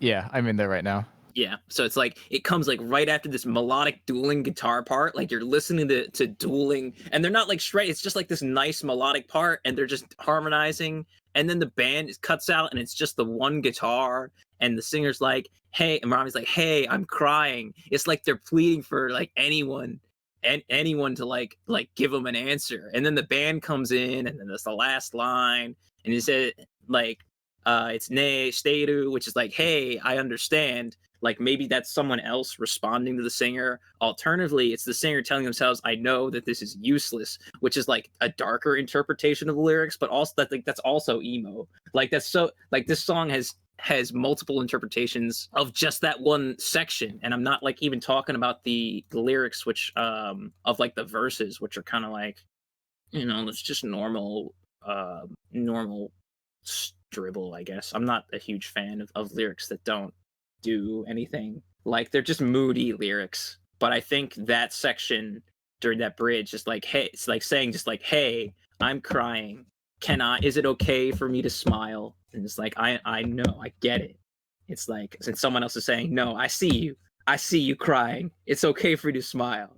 Or it could be, "No, I know this is useless," asking for someone to notice, because TOUHOU's English lyrics are super good as well. I love them. "Is there anyone who knows that I miss something or somewhere? I don't want to disguise it anymore." Is kind of it sounds kind of weird when you read it out. Like it sounds and reads kind of goofy, but sung it sounds great, and you don't have to think about it while it's being sung. But yes, can anyone see how lonely I am? I don't want to hide these feelings anymore. Dareka shiteiru no ka watashi ga sabishikatteiru koto mo gomakashitaku nai. Like that's really good. I'm wondering. It sounds they probably wrote this in Japanese and then translated it to English. Oh, definitely. Which is not like the best. It's not the best JP to EN translation, but it's like it's fine when it's sung. I can't imagine it any other way now. But like that's a really good lyric. Just like in general, I personally like lyrics like that. I don't think like setting a scene and being moody like what Marami has written for the verses. I'm not a huge fan of that kind of stuff because it doesn't do anything. Like I don't care about that stuff. I want to know. I want to, and this sounds lame maybe, but I want to feel, I want to know what the singer is feeling. I don't care. It's like, "Oh, the moonlight is shining. There's a requiem in the air," you know? Oh, marionettes. Like, I don't care about that stuff. But hey, I'm crying. Is it okay for me to smile? Like when you hear that stuff sung, like it sounds cheesy when you say it out loud, but in a song, it's good. And that's the stuff I like. This song is really good just for like this part alone. Musically, I love it. I didn't write any notes about the song musically, but it's really good. Besides TOUHOU wanting to do double bass. Gosh. More power to him. I'm sorry. I love this song. It's good. It rules. It really does.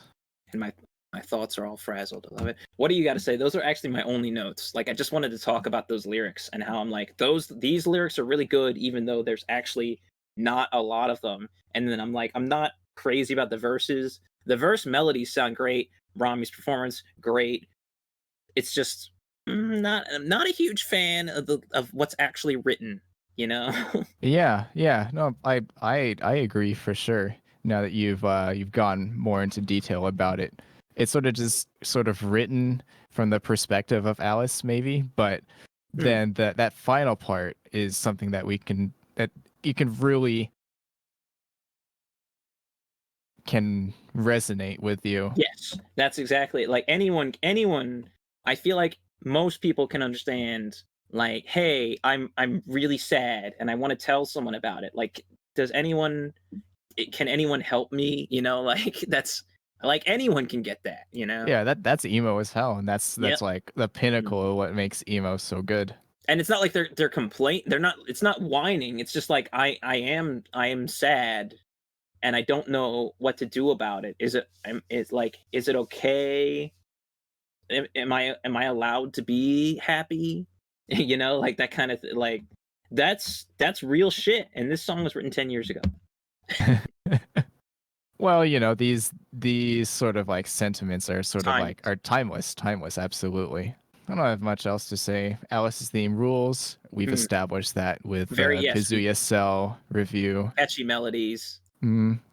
It's sort of like inescapable from arranging it in a ballad style because that's just the nature of the source theme. No problem with that at all. Same with the previous track, I'm the Seeker.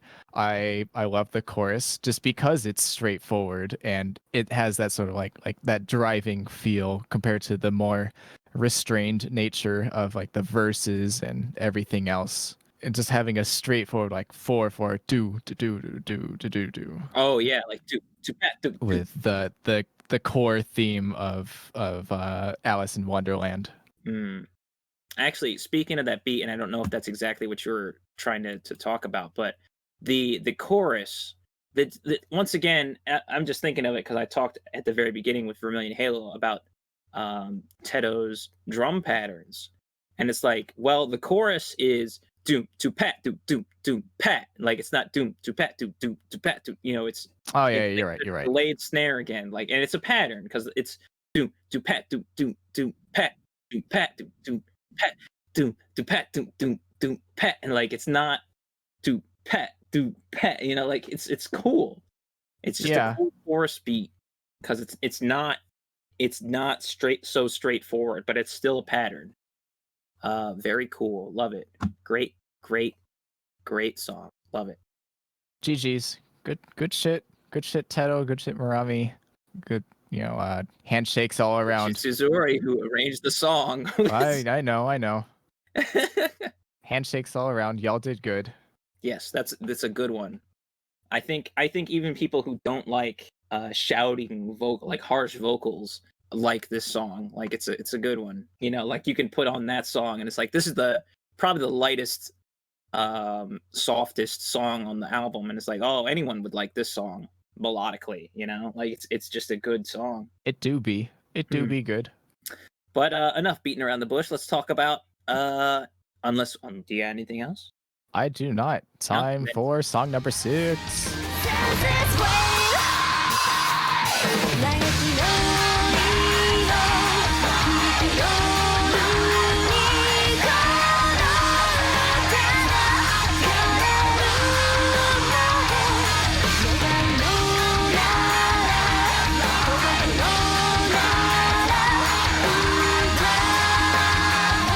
In a night when her sorrow resounds around. Once again, stage 2 and stage 2 boss.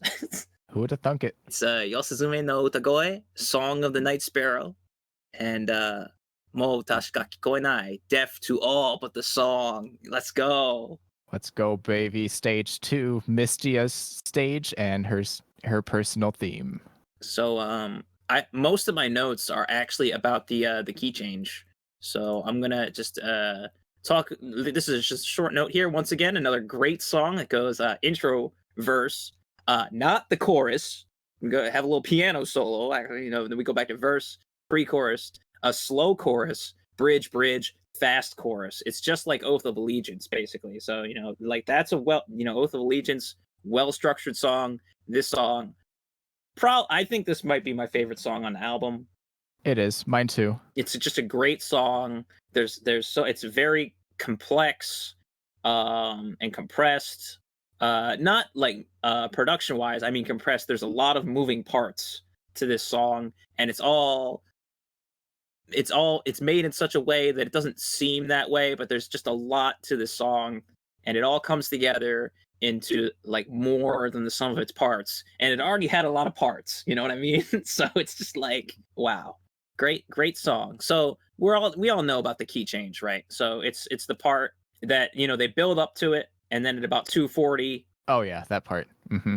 So it's interesting. Most of the song is in F minor, okay, and then this first change, it goes into A sharp minor. That is basically F minor is actually the subdominant of A minor. Apparently, I didn't know that.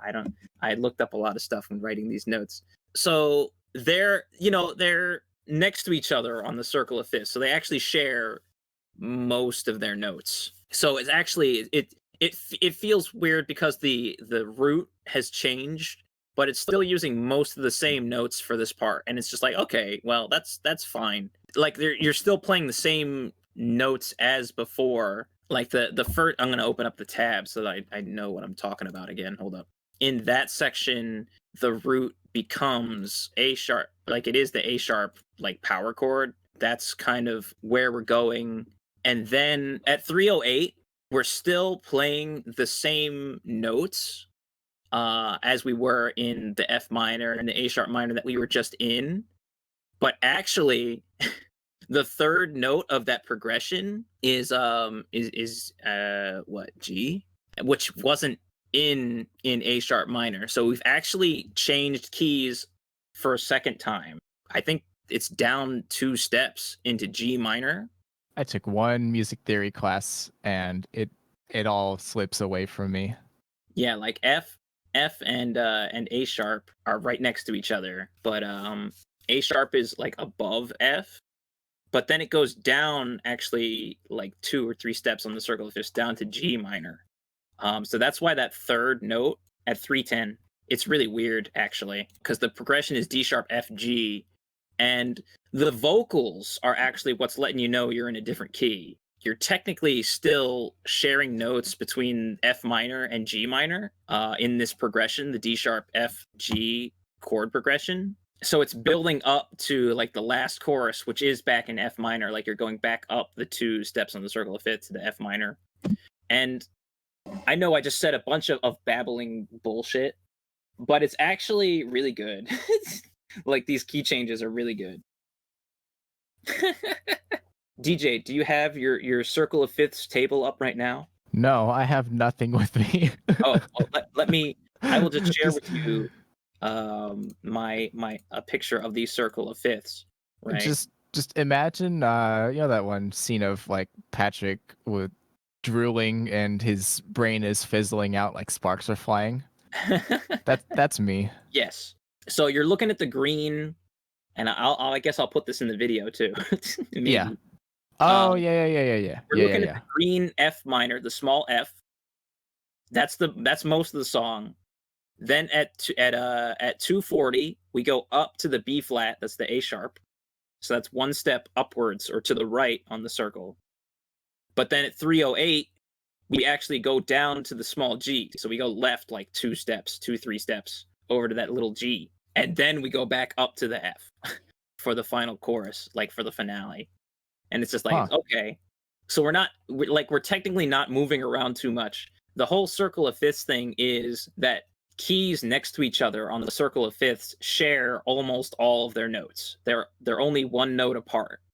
You know, they share 6 out of their 7 notes or whatever. So going from F to the A sharp isn't that big a deal, but going from that A sharp to the G is kind of a big deal, but you don't hear that in the band. It's not the band that makes you feel like you're in a different key. It's Marami's vocals at that part at 308. She's hitting some parts that are only in G. The notes that aren't in F or A sharp minor are in that section. And that's just a clever arrangement choice because it doesn't sound too disoriented. It sounds a little weird when you're listening to it, but it doesn't sound bad. Like it doesn't sound like it's clashing. You know what I mean? Yeah. With what we've been listening to, because we've been in F and A sharp this whole time. Oh well, that's all I have to say about the key change. It's something that I'd never really dug in. I knew there was a key change, but I never really dug into it before, so I didn't even realize there were 2 key changes. It actually is 2. I thought there was only 1, and it just changed back at the end. And it's like, no, it actually changes twice. And now it goes back to F minor for the chorus. And it's like, oh, that's really cool. Is that not something you caught when you originally tabbed out the album? No. When I tabbed it out, I'm like, okay, here's where the key change is, but I didn't realize that it key changed again. You know what I mean? Okay. Even though I tabbed it out properly. But yeah, those a lot of her vocal parts are not like the Omega da da da da, like that A. It's the da da da. That da is not in the key. Like that's so good. Okay, all right, that's enough of listening to my own tab.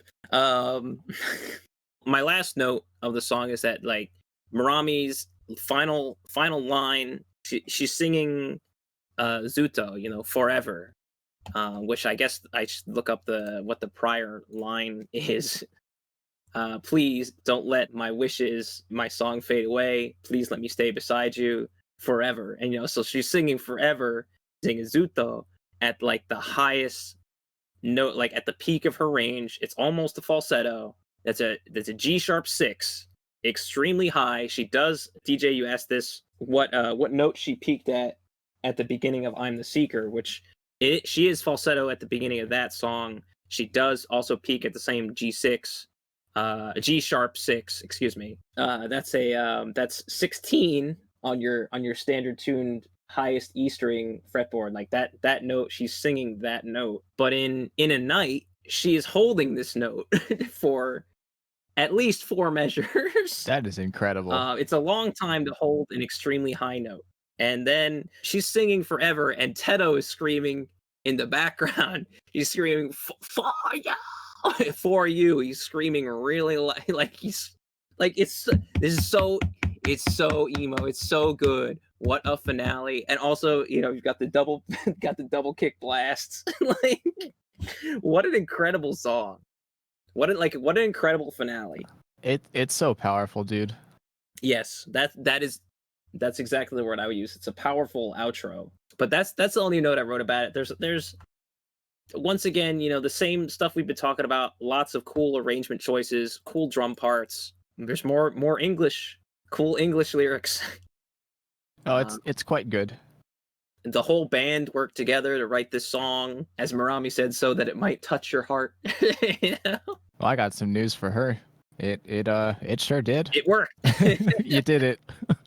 Like the verses, very cool. It's all in Japanese, and then you have like the one English line of the verses. It's so cool. So I cry since it's like it's so cool, man. This song is great. It goes so hard. What do you got to say? That's all the notes I wrote. This is the one and only appearance of the pianist Riso. Yes, it's very good. It also adds a nice layer of like emotion. She's really just playing, for the most part, she's mostly just playing like the Nightbird. She's just playing that thing. Yes, it's just Nightbird, which is fine. Yeah, but it's the presence of the piano. I like it a lot. Only piano on the album. It's very cool. Once again, I already talked about the structure, but it's like, oh, it's the band is doing verse, cool bridge section, back to the verse. It's like we're not getting to the chorus right away. And when we get to the first chorus, it's at halftime to keep tension. And then there's like this, there's a couple bridges, and then we get to the final chorus. What a good song. Yeah, and you said it's it could be your favorite out of the whole album, and I'm in agreement. This is like my favorite. It's 10 out of 10. Definitely a song. I almost, I have a soft spot for Vermillion Halo because like I did a guitar cover and Teto liked it. Oath of Allegiance, that intro bangs, but this from like start to finish, it's just so good. Intro is incredible. I love the chorus. Just a lot of energy and emotion. Makes great use of the source themes. And what more can I say? I don't know. You tell me. What more? Well, I'll have I got nothing else to say. Okay. Well, great song, but the next song. Oh boy. Truths, Ironies, the secret lyrics.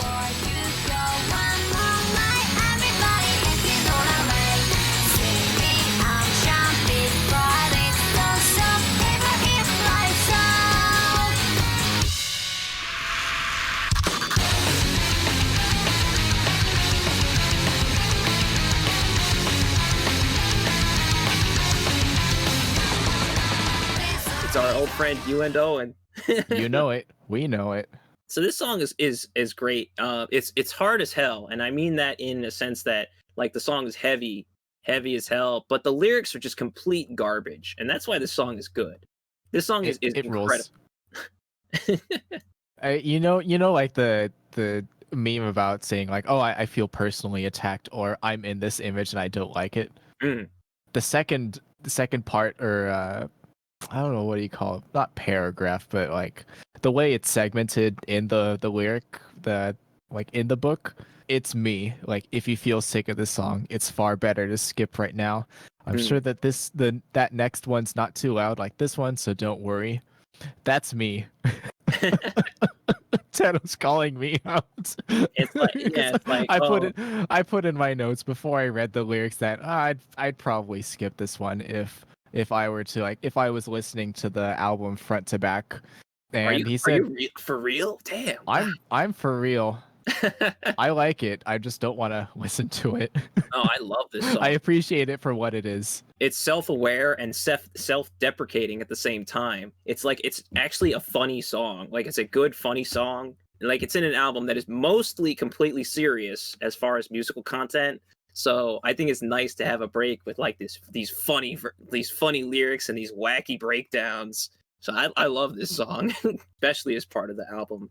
And then you have the chiptune breakdown, because Teto thought it would be funny. He's like, let's add chiptune because it's the 7th song. No one cares. But it turns out that a good song is going to be popular regardless of the creator's intent. People love this song, not just me. It is a popular UNO arrangement, even if it is basically a joke song.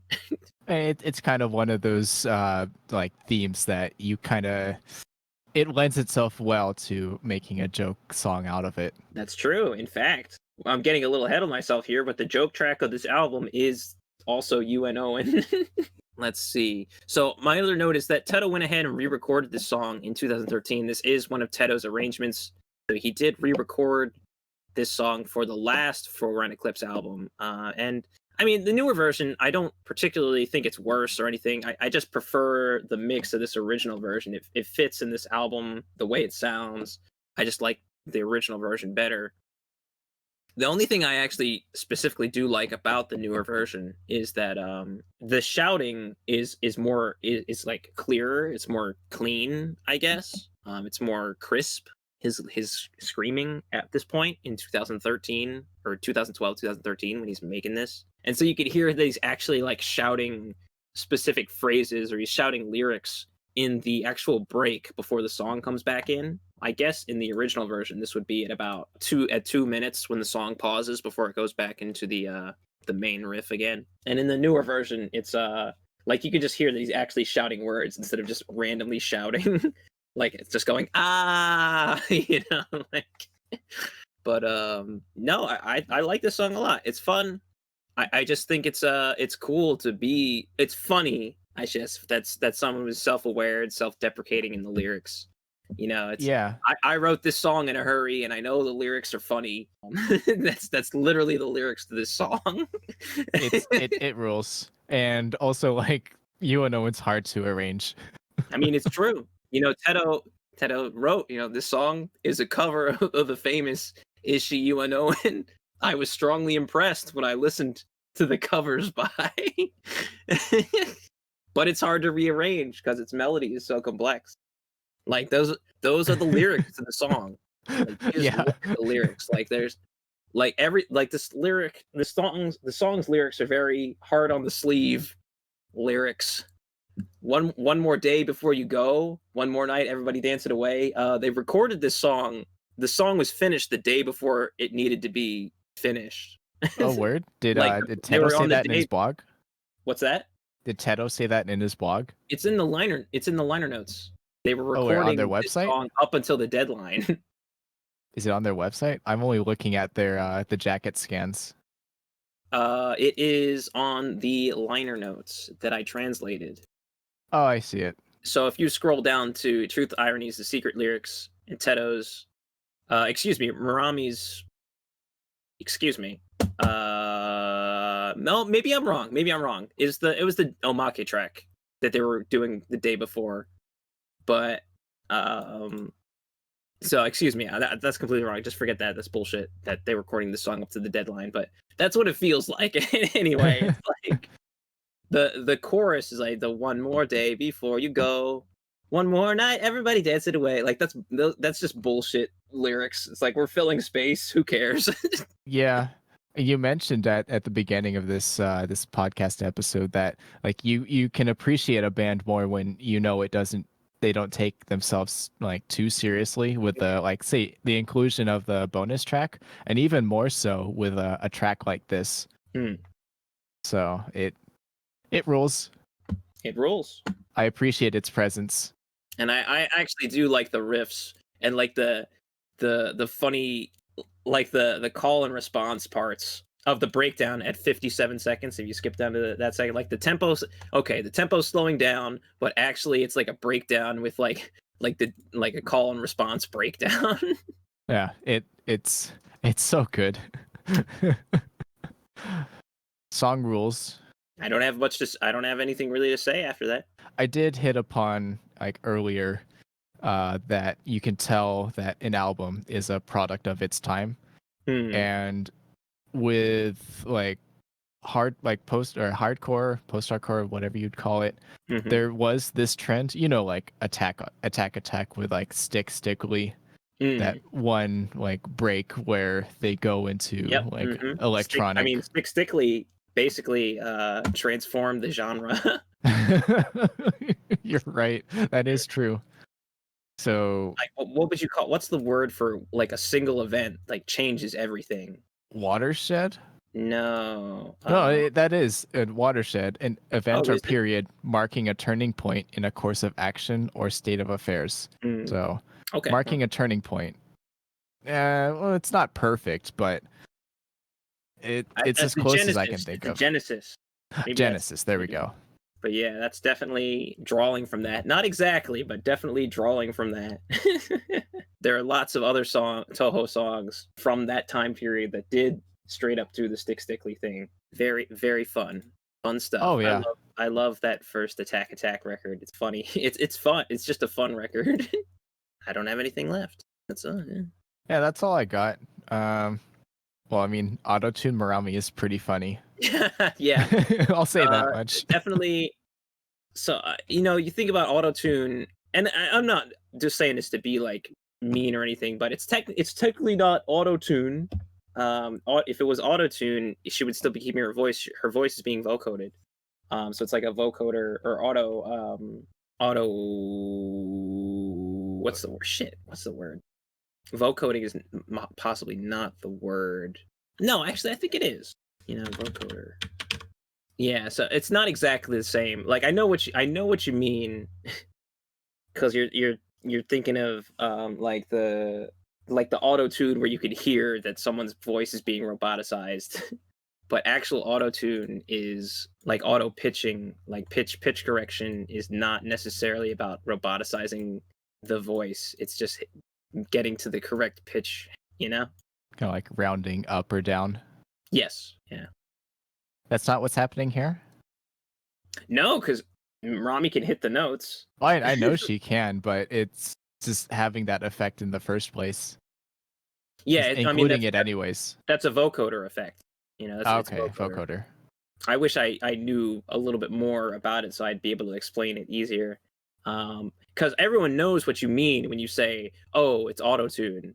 Yeah, it's like shorthand for like any sort of roboticized like vocal processor. Yeah, exactly. Yeah, but that's technically vocoding. Which for vocoding, I mean, you can auto-tune vocoding. Like you can put them together, but you can auto-tune without a vocoder, and you can vocoder without auto-tune. Although in this case, it's probably both, but Marami could hit the notes just fine without it. You know what I mean? Yeah. No, it's like T-Pain. He's an excellent singer even without. Exactly. People think he uses autotune as a crutch, but he's got no problem. Yeah, it's a gimmick, and it works. It's played for funsies, as it is with this one. It's quite good. I appreciate it. I agree. Well, if that's all I have to say, and if that's all you have to say, that is actually the end of the Touhou arranged part of this album. The Touhou part. Yes. But there are still a few more songs left. What do we got next? Do tell. Well, the next song is called Forget Me Not.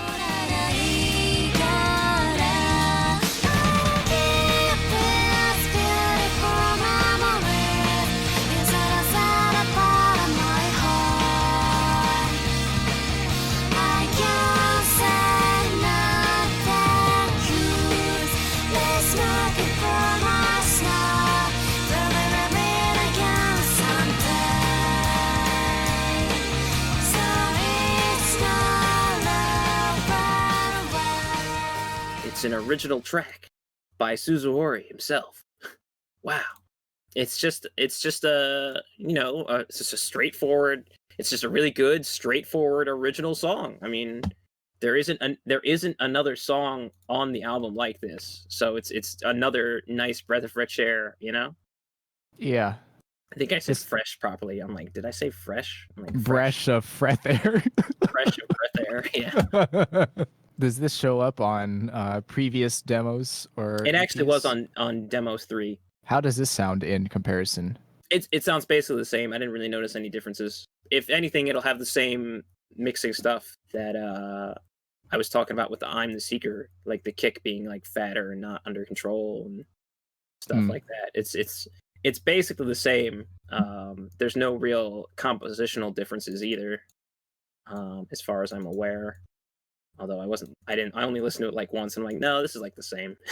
At least I hope I'm not bullshitting right now. Now I'm quietly gonna go to the demo track and just quickly listen. You're gonna get like 3 Foreground Eclipse fanaticists going, well, actually, in the comments. I feel like I'm probably one of the most Foreground Eclipse fanaticists for this album specifically. Yeah, so, you've got like 2-3 people like shouting you out specifically. And you've tabbed out the full album. I have tabbed out, I literally tabbed out the full album. So I think I'm in a pretty good position of knowing Yeah. stuff. If anyone knows what they're talking about, it's probably you. No, it's about the same. I just skimmed through it real quick. It's basically the same. Okay. Yeah. I didn't know Teto wrote some of the lyrics to this song until just now, but it's on the demo CD. Yeah, he's credited with it. For Forget Me Not, that Teto wrote some of the lyrics. So even though the Touhou wiki is wrong again, dude, you got to make an account as the foremost wishes hidden in the foreground noises expert.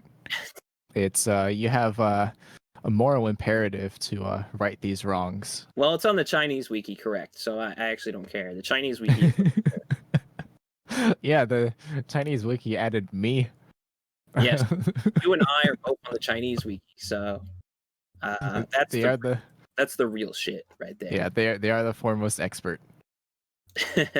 I really don't have like a ton to say about Forget Me Not. I have covered this song live in front of about 100 people. There is video of that on the internet that you can watch.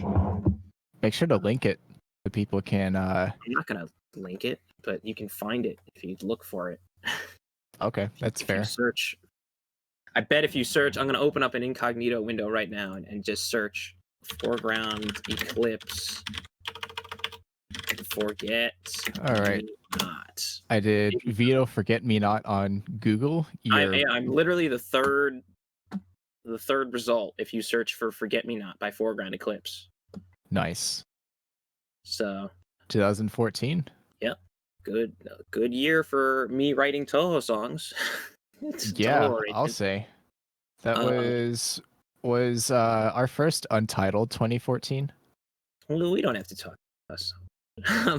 I want to talk more about Forget Me Not because that's true. There isn't really like another song. You know, Dancing with Happiness and Sadness is probably like the closest song to this song, I guess, compositionally. But this song's like more upbeat about it. You know, it is. The lyrics are really emotional and the melodies are catchy. It's like, what else do you want? This is really Not good. Much, I'll say. It's really just pop rock. Yes. And like the lyrics, once again, it's like the lyrics. Murami didn't write these lyrics, so I think they're pretty good. No, I mean, it's pretty straightforward. No, because the lyrics are more about action. You know, it's not about stuff that is like happening around the singer. It's talking like a lot of the lyrics are like what the singer is feeling. You know. Like the chorus in English, I will keep these beautiful memories inside the center part of my heart. I can't say enough thank yous. Like that is cool. That's cool, man. That's not like the It's not like exposition. It's just straight up like feelings. These are my feelings, you know. Like the bridge, you know, remember, I'm always by your side, even if you get lost on your way. Final chorus, hope you're doing well somewhere. I'm still here looking at the sky from my room. You're not here by my side, but you're like in this line, I love this line, your smile is still in my mind. I won't say I miss you. Like that's so good. That's so good, I dude. hit the desk, you know. I slap it. You might not hear it from my mic, but I'm slapping the table in my mind. It's This so good, makes me dude. hit the desk. Oh, I love this song, clearly. But that's all I wrote about it. So unless you like, what do you got to say? How common is it that a Toho Arrange album includes original compositions? Not too often. I know. I mean, I know Register 6 has done that or did that. DHS maybe, but like, there's not a lot that I'm aware of. You know, and that's not to say I'm aware of a lot. So there's probably many circles that do it, but there's many more that don't. Yeah, and the broader point I want to hit upon is that, in my opinion, it's nice to see like "Forget Me Not" and the next song, "Distant Journey to You." Real quick, does that come from a specific source? Is there a source melody to "Distant Journey to You"? No. Okay, so what? No, I'm saying that it's nice to see these being included because like sometimes like I've wondered what some Toho circles would sound like if they did like an original arrange. So this "Forget Me Not" and "Distant Journey to You," this is emblematic of Foreground Eclipse from 2009 2010. This is their sound. Sure. And so we can get some of that like these days because like the circles that got their start with Toho arranges, now they're doing professional work like ARM with Eosis, Pazuya Cell, Soundholic, etc. But like Tanabata, Tanabata, Utotome, Kishida, Kyodan, yeah. Kyodan, and the Akiboshi Rockets. But like what I mean is like the specific sound of a circle from a specific year from like an album I really like. So say like 2007 Demetori, 2011 Sally, you know, like that their sound of that time. But like what would an original song sound like? You know, we don't really like get much of that, you know. We can only get what like their sound in the context of like a Toho arrange. And one example that I can think of is Crow's Claw. You know, they were like their sort of peak in terms of Toho arranges was like 2007 through 2010. In 2009, they released Blacker Than the Blackest Black, a fully original song album. This was in 2009. Comic Hit 76. In between two like Toho album releases. So it was the one before that was Brutal Games for Reminding of Death. Have you listened to that one? I don't think so. Oh, okay, that's fine. It bangs is what I'll say. But just in the middle of their distinctive sound for Toho arranges is an original album that you can get a taste for if they were quote unquote like I don't want to say real band because that minimizes their accomplishments of like Toho circles, but if they only did original music, this is what they'd sound like.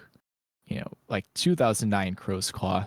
And that's something I think a lot about the other circles that I've really enjoyed over my years of being a Toho fan. Like this Forget Me Not, this is Foreground Eclipse of 2009 and, you know, 2010. But what of the other like circles I've really enjoyed, you know? So just something I thought about a lot while listening to Forget Me Not. Not about the song itself, but like its broader like meaning in like its inclusion in this album. Yeah, no, I feel you. That's an interesting perspective. I hadn't thought of it about like that. The idea of a band, a Toho arrangement circle, also making originals, just as a sort of a historic record. Maybe is not the phrase I'm looking for, but like a mark in the sand is interesting. Actually, I kind of like that idea, but it is not common. That's for sure. Yeah, it's I don't. It's kind of like this is what we're capable of if we don't have this established like melody Toho theme to base our music off of. If it's just left up to us, this is what we can do. Yeah. Cool. So just something to think about. Yeah. Yeah, I mean, like for the song itself, it's like it's pleasant to listen to. It's nice and chill. It's I like the message, the lyrics. The lyrics have. Well, that's that's all I have to say about the song itself. But the implications of this song, like how many original songs have you released since you began like as Find Your Way, and would you consider those songs like of the Find Your Way sound? Let's see. I mean, I think honestly, the only songs that were released after Find Your Way came out that weren't Distant Journey to You were just some instrumental songs. And no, they're not. They don't sound like Find Your Way at all, really, because they're instrumental with electronic lead melodies. It's basically chiptune. Yeah, I know you did plenty of that. Like in the year or two prior to the formation of Find Your Way. I get what you're saying, and maybe I'll think about it. But also, that was kind of the point where I created a Bandcamp page for a band that I haven't written any songs for, which would basically be just Find Your Way original songs. So to that end, would you just, if you were, well, my thinking is that I would want to keep the Toho songs in the Toho band only. So it's like, oh, Find Your Way only does the Toho song. If I'm gonna do original Find Your Way style songs, just put them under a different name. Is my thinking. And that's why I have the band name saved, Lost My Pieces. So that's my other band that has no songs because I haven't actually made any. Right. So what do you think about that opinion, considering there are groups that basically just like you can look at Yupe who left the Dojin activities behind basically, and they're DJ Tekina something as well as just being in many bands that basically just change names whenever the band members change. Like at first it was My Eggplant Died Yesterday, and then there was grilled young meat mans or whatever. grilled Yeah, young mans. yeah. And now it's the new one. I think it's King. Is the name of the new band, but it's not Draw the Emotional. It's not Draw the Emotional is a separate thing. Draw the Emotional is his Dojin activities. I getcha. So I don't know. That was sort of my thinking, I guess. And I don't know if that's common, but you don't see a lot of people who make Toho arranges also making original songs, Yeah, I think it's fair to want to separate those two projects. Like if you want to do specifically Toho arranges, this should be under this specific circle, but if you're doing original stuff, this should be separated from that, because sort of not like to be too caught up in what your audience is expecting, but like from like a consistency perspective, people are expecting Toho arranges and they'll get Toho arranges. Right. If you want to do original stuff, then have a different like a project, like for that, so to speak. But even in that sense, we don't see, well, I can't say like definitively because I'm a Toho casual and I haven't kept up with the scene in years, but you don't see much of that where they're clearly working with two different things. Like one, they have two different projects going on. But Ochimusha Grind, they clearly do like one is Toho arranges and two is like original stuff, like their shogi pro wrestling. Yeah, shogi pro wrestling. That's such a sick concept. It's so cool. It's like chess boxing, but like sicker. I love those guys. Oh, that guy for rules. those who don't know, it is Ochimusa Grind is friend of the podcast. Toho band, and Ochimusa also Ultraviolence is the same guys, same style of music. It's grindcore, but that's their original work. And then of course that branches off into shogi pro wrestling, which is where a guy who is is a guy the leader of the band? Do you think? I feel like I would say so, because there's also yes, but I'm not exactly sure. just Drake and Hawka, but I think a guy is sort of like the if you were to designate like a lead member, it would probably be him. So a guy plays shogi, but also there's a guest wrestler, and they wrestle in between shogi moves while the band plays grindcore as the BGM. Yeah, and it's often hardcore wrestling. Like literally, a guy's profile picture is him having like wooden stakes shoved into his forehead. Dude's so cool. So a guy is getting beat up, and also playing shogi, and also while his band plays. Yes. So, only the mind of a genius could come up with, like only a savant could come up with these concepts, in my opinion. So, and they also do Toho arranges. Yes. So really, in fact, I don't know if you saw, they tweeted that they want to release, they're going to release some new Toho songs. Yes, they're getting back into it. They're going to participate in the next Reitaisai. Yes. So I'm looking forward to that. If we can ever get the mail back in order from Japan to America. Yeah, love those guys. A guy's so cool. Yeah, what a cool guy. Yeah. Anyway, that's just in the context of Toho circles doing original stuff. We got one more song to cover. Yep. And the name sounds a little familiar.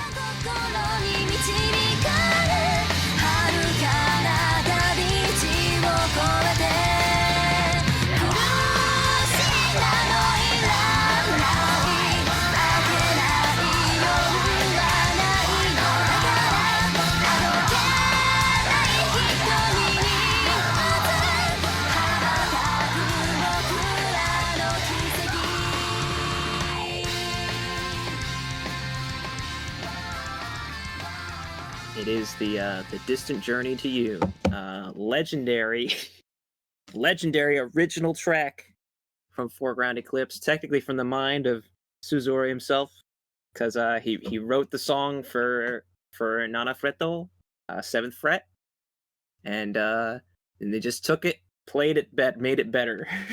They made it better. The original version is it's pretty rough. In terms of like mix, or you can YouTube the original version, and you'll say, "Huh, that's cool," and then you'll go back to listen to this version, because once you've gone here, you can't go back.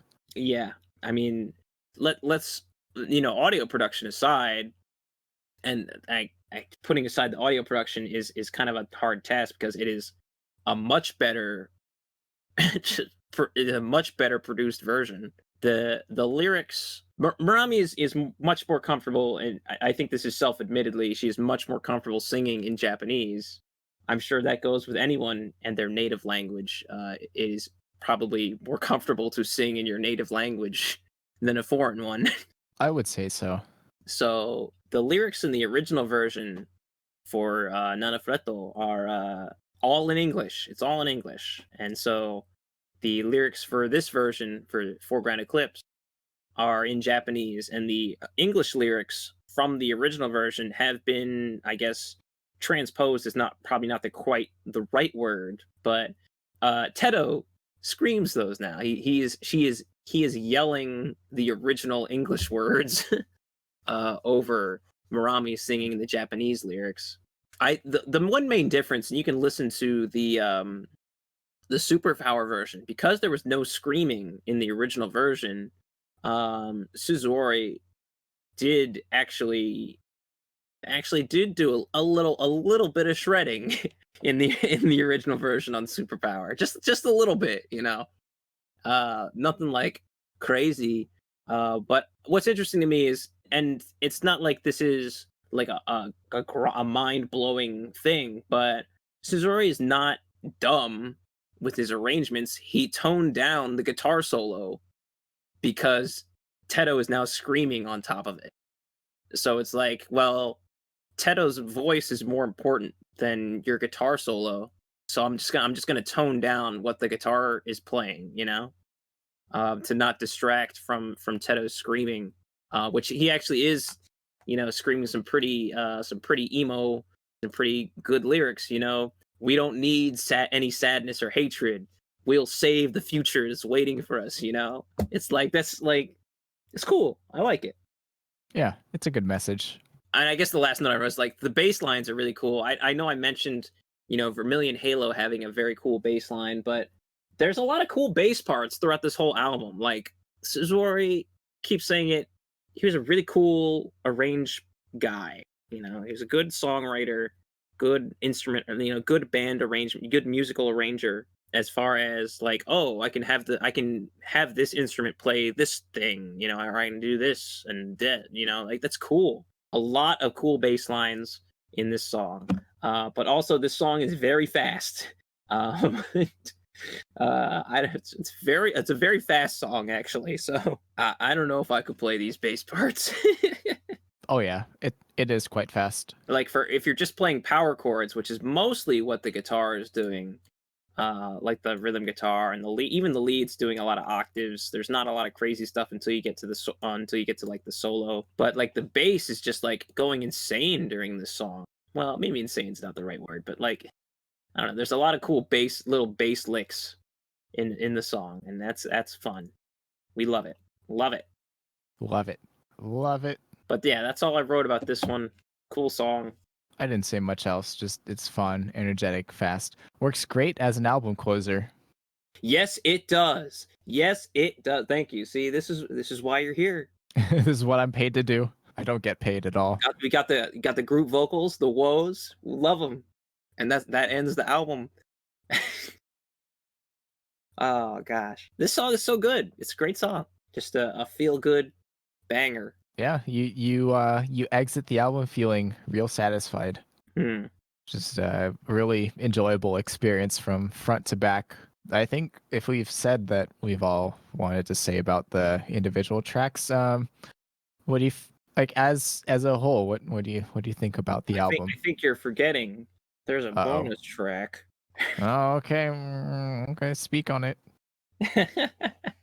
Well, what do you have to say about for the end or there as I do have a few notes, not like notes on the omake, but just like it's fun, and I know I already mentioned at the beginning. Yeah. It's like, oh, they put the joke song on the album, and it's like that's fun. But I mean, go ahead. Like, what thoughts do you have on the omake track? What's going on there, anyways? Like between like Sakuya, etc. Oh, do you not know what's happening?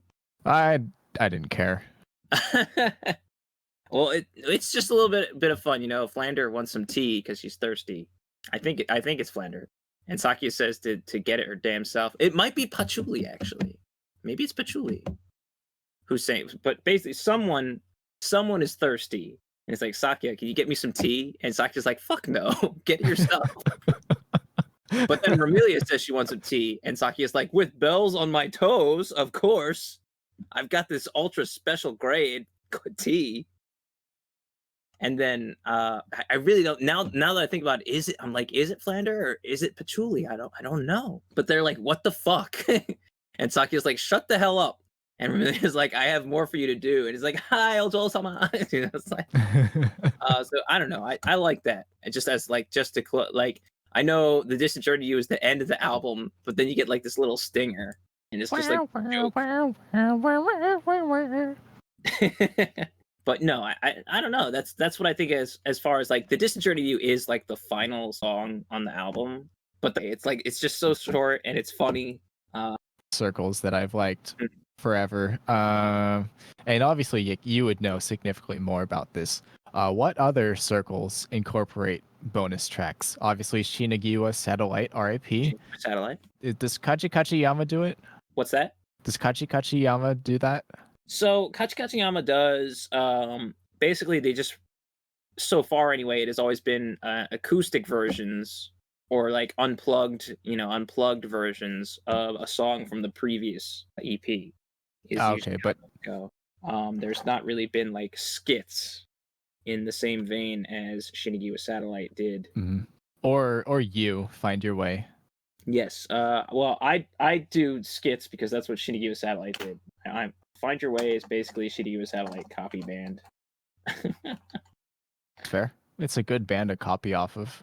Skits though. Who else does bonus tracks? I know maybe not for albums, but I think maybe I want to say Janet Tay, but maybe not for full albums. As far as skits, I don't know. I don't know a lot of bands actually that do like joke skits as bonus track. This is a spoiler alert, but Foreground Eclipse for the last two albums actually did like joke songs for their bonus tracks. In that regard, I mean, even in general, it seems pretty uncommon. You know what I mean? To make the bonus tracks something different from just like, oh, here's the instrumental versions of some of the songs or acoustic versions. You know, like those kind of bonus tracks, and it's not like actually like joke songs. You know. Right, for sure. But yeah, that's all I have to say. So now we can talk about our final thoughts. Yeah, maybe I'll go first because you've probably got more to say. All right. If I feel like. Maybe. I mean, I have like 4 bullet points.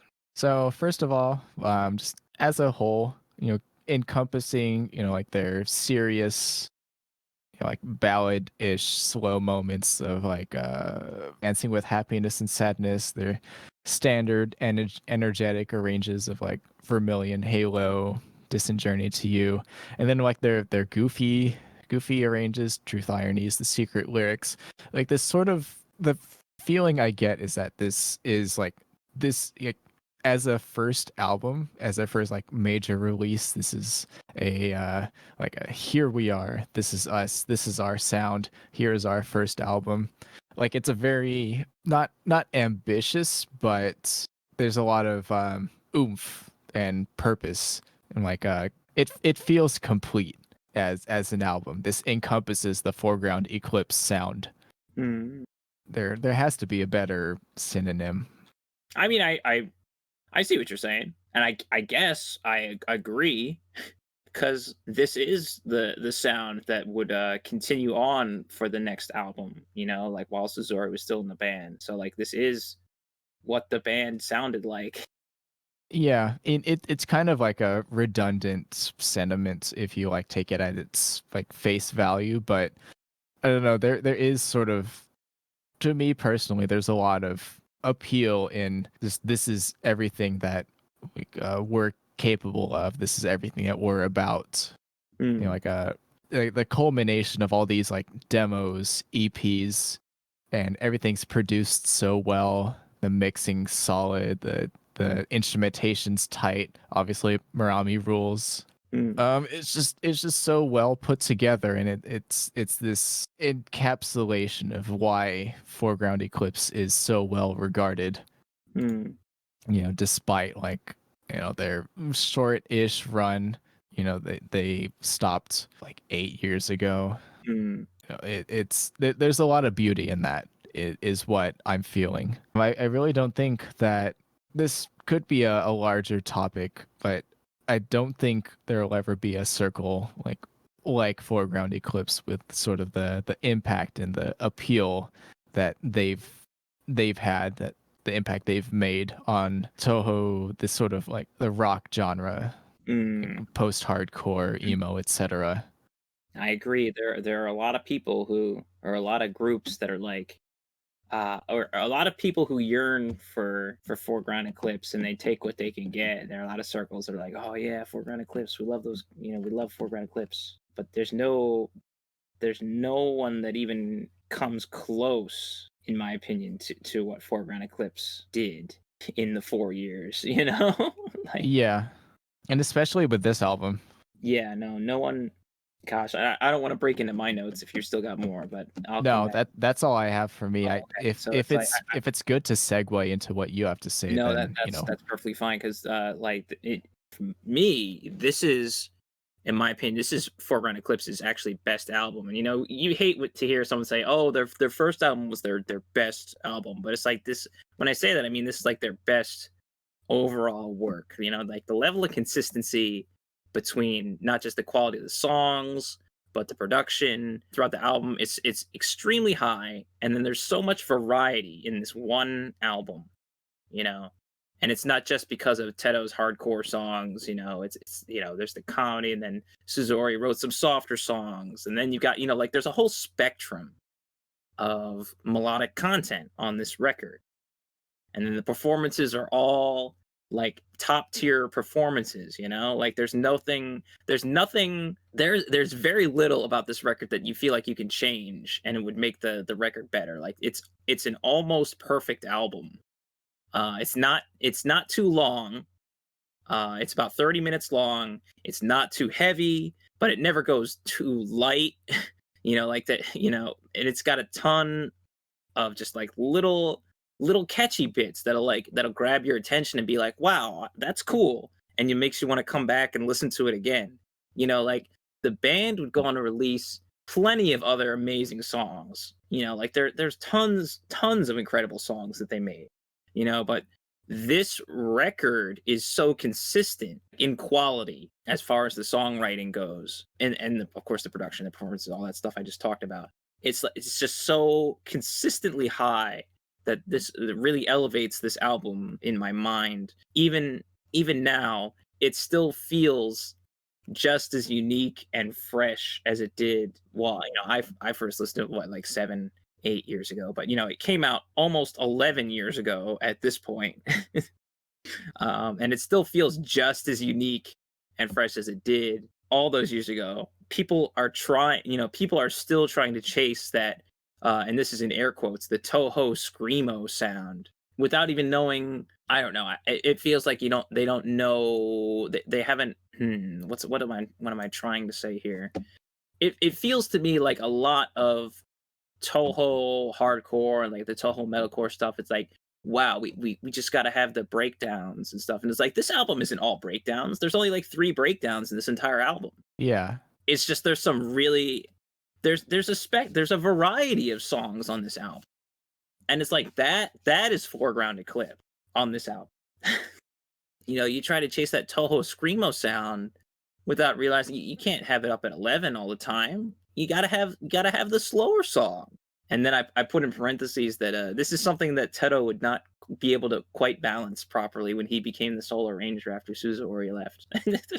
Oh yeah. But maybe we'll get there in a different review someday. We are gonna start a dialogue. And talking about the production itself, it's quite good. I talked at length like how much I like the way this album is produced. The mixes, especially the drums, it doesn't sound like a metalcore album. I wouldn't consider it metalcore at all. Yeah, me neither. Because of like the breakdown parts, you can and what Foreground Eclipse once Suzori left, what Foreground Eclipse sort of turned into as far as just like a straight up metalcore band. The drums, I like the drum sound, I guess is what I'm getting at. Yeah, the kicks are tight. I love the snare tone. Yeah. Everything about this album, it feels like a perfect storm of like the perfect time, the perfect place, the perfect people made and like as close to a perfect like rock a band music with guitars, like whatever you want. It's like it's a musical group that used guitars. That's my thinking on the album. It is. I would highly recommend this record if for some reason you have not heard it, heard of the band, listened to the band. Just listen to the whole thing through.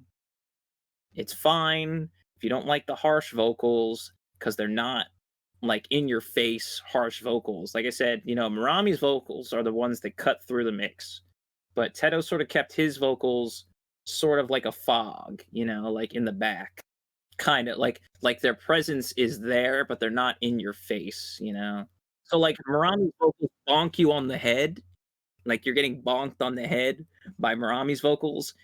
Teto's vocals, harsh vocals, are like someone is spraying you with a water bottle from like 3 feet away. It's a Oh my light God. mist of screamo. Whereas Yeah. Marami's bonking you on the head with her vocals, which are great.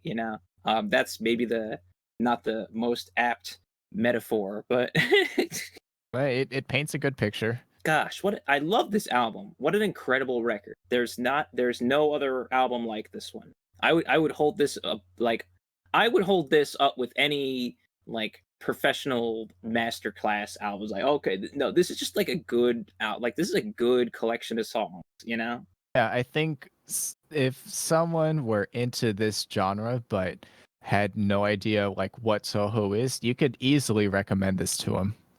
Yes. And then they would probably be disappointed with everything they listened to afterwards. Oh my God. You're not wrong. Like, there really is nothing that comes in my opinion, there's nothing that comes close to this album for this, whatever this I'm saying this with air quotes, whatever this sound is, nothing else comes even close. And some people think it's like, oh, Tears Will Become Melodies Tonight is better, and I'm like, no, it's not. No, it's not. It's not. You say that, but you're saying something that's wrong. Yeah, it's like you can think that, but it's really not. Now, I will say I like some songs that are on Tears Will Become Melodies Tonight more than I like songs on Wishes Hidden in the Foreground Noises. But as an album, like as a collective work, it's no. There's no comparison. This is the better album. This is Foreground Eclipse's best album. Great album. Can't recommend it enough.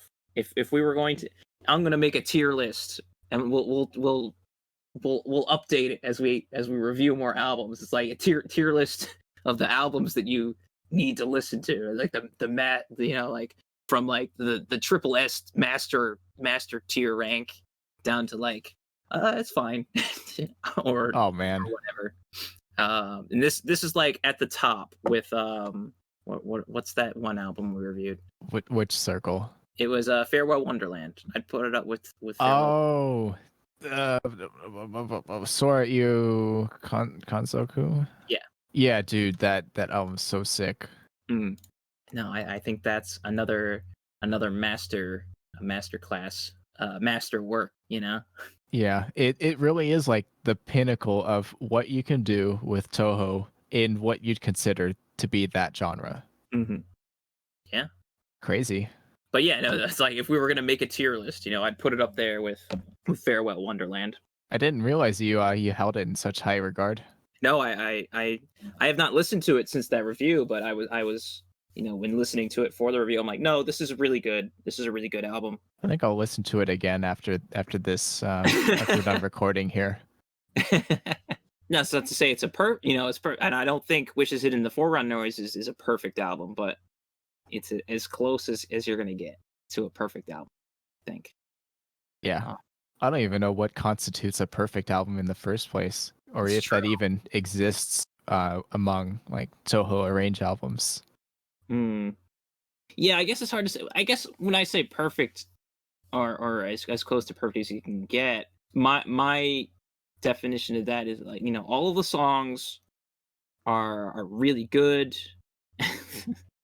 Well, that sounds really basic, right? The mix is tight. I think really the mix is sort of sets the tone in the first place, because you could have like a stellar like composition, but if it's mixed like doo-doo, every single song I've ever created, it diminishes from your appreciation of it. Yeah, you're not wrong, but that's not everything there is to it. I feel like I want to say the whole record not necessarily flows, but like there's no point where I want to stop and like skip the album. Like I want to hear the whole thing through. And I do hold Farewell Wonderland in that regard. It's a good album, and I hold this record in that regard as well. Not many Toho albums do this for me. Yeah, I've got I like guess not many albums in general do it for me, but for Toho albums, I've got like 4 or 5 in mind. So that of the like dozens and dozens that I've listened to over the years. Yeah, there's only one other one that I'd maybe consider. Maybe we can review that. We should. I want to. It's spoiler alert. It's a Clockwork Tracer. Oh shit! Is it the one where they performed most of it at Antinoch? Yeah. No, it's that. It's a great record. I love it bangs. It bangs. Return to Forsatia. Yeah, Slave to the Rain. Yep. No way, gonna ever give in, bitch. What a masterclass of metalcore. No, like that's Touhou exactly metalcore. what it is. I mean, it really is just a masterclass in metalcore. But yeah, that it's like that. There's not too many Touhou albums that make me feel like, oh, that was really like a really good. That was a really good collection. That was a really good work. You know, a lot of bands can make great songs. You can make a great song, but can you make a great album? I don't know. But that's how I feel about Foreground Eclipse.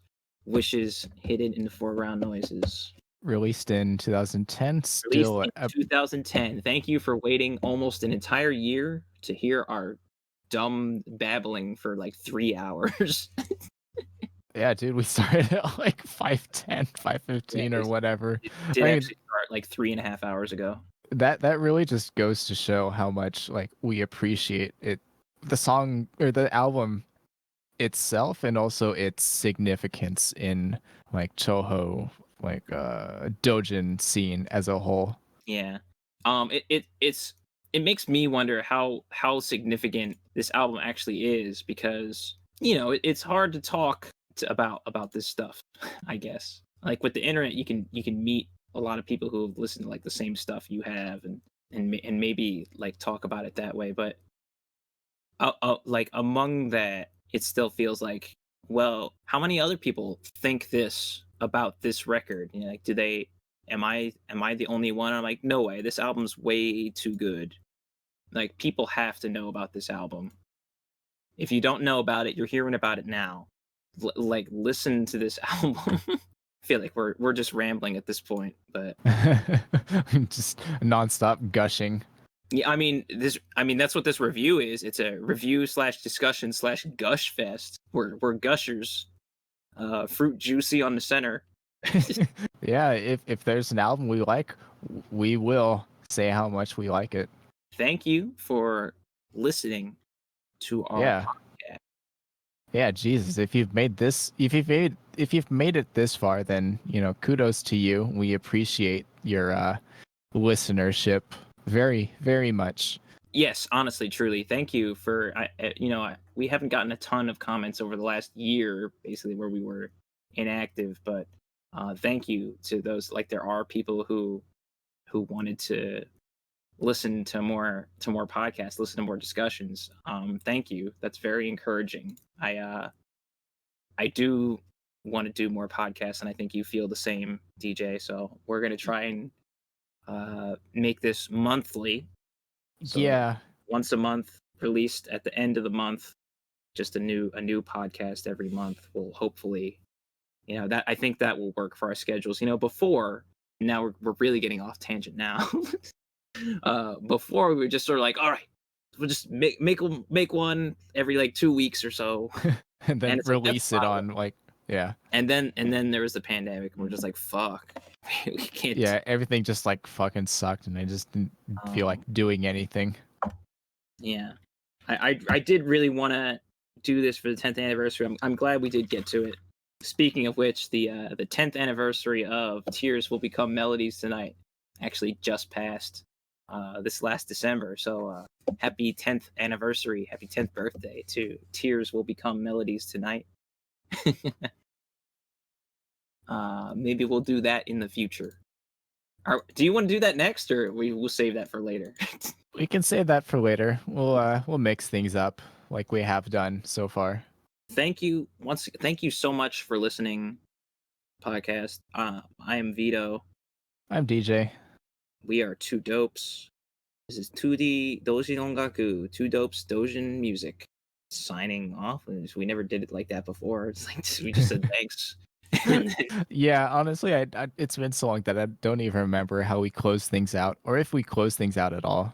Well, I feel like I did say, this is two dopes Dojin Ongaku, like 2d Dojin Ongaku. Yeah, it's sort of like just take care. See you next time.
All right, it's out. Okay. Get my headphones on. Sometimes when I do like the add 30 seconds, something's wrong with my microwave. It'll do like this huge loud spark. This is like maybe like 10% of the time, and I've been reaching at it from nowadays. I reach at it from a distance using like a stick to increment the time because I feel like one of these days it's just gonna shock me and I'll die. That would not be ideal. I have so much to do, so much to say. So what's wrong with taking the back streets? God damn it. Well, you'll never know if you don't know. You'll never shine if you don't glow. Hey now, so I've got a topic for you. How common is it that a Touhou Arrange album includes original compositions?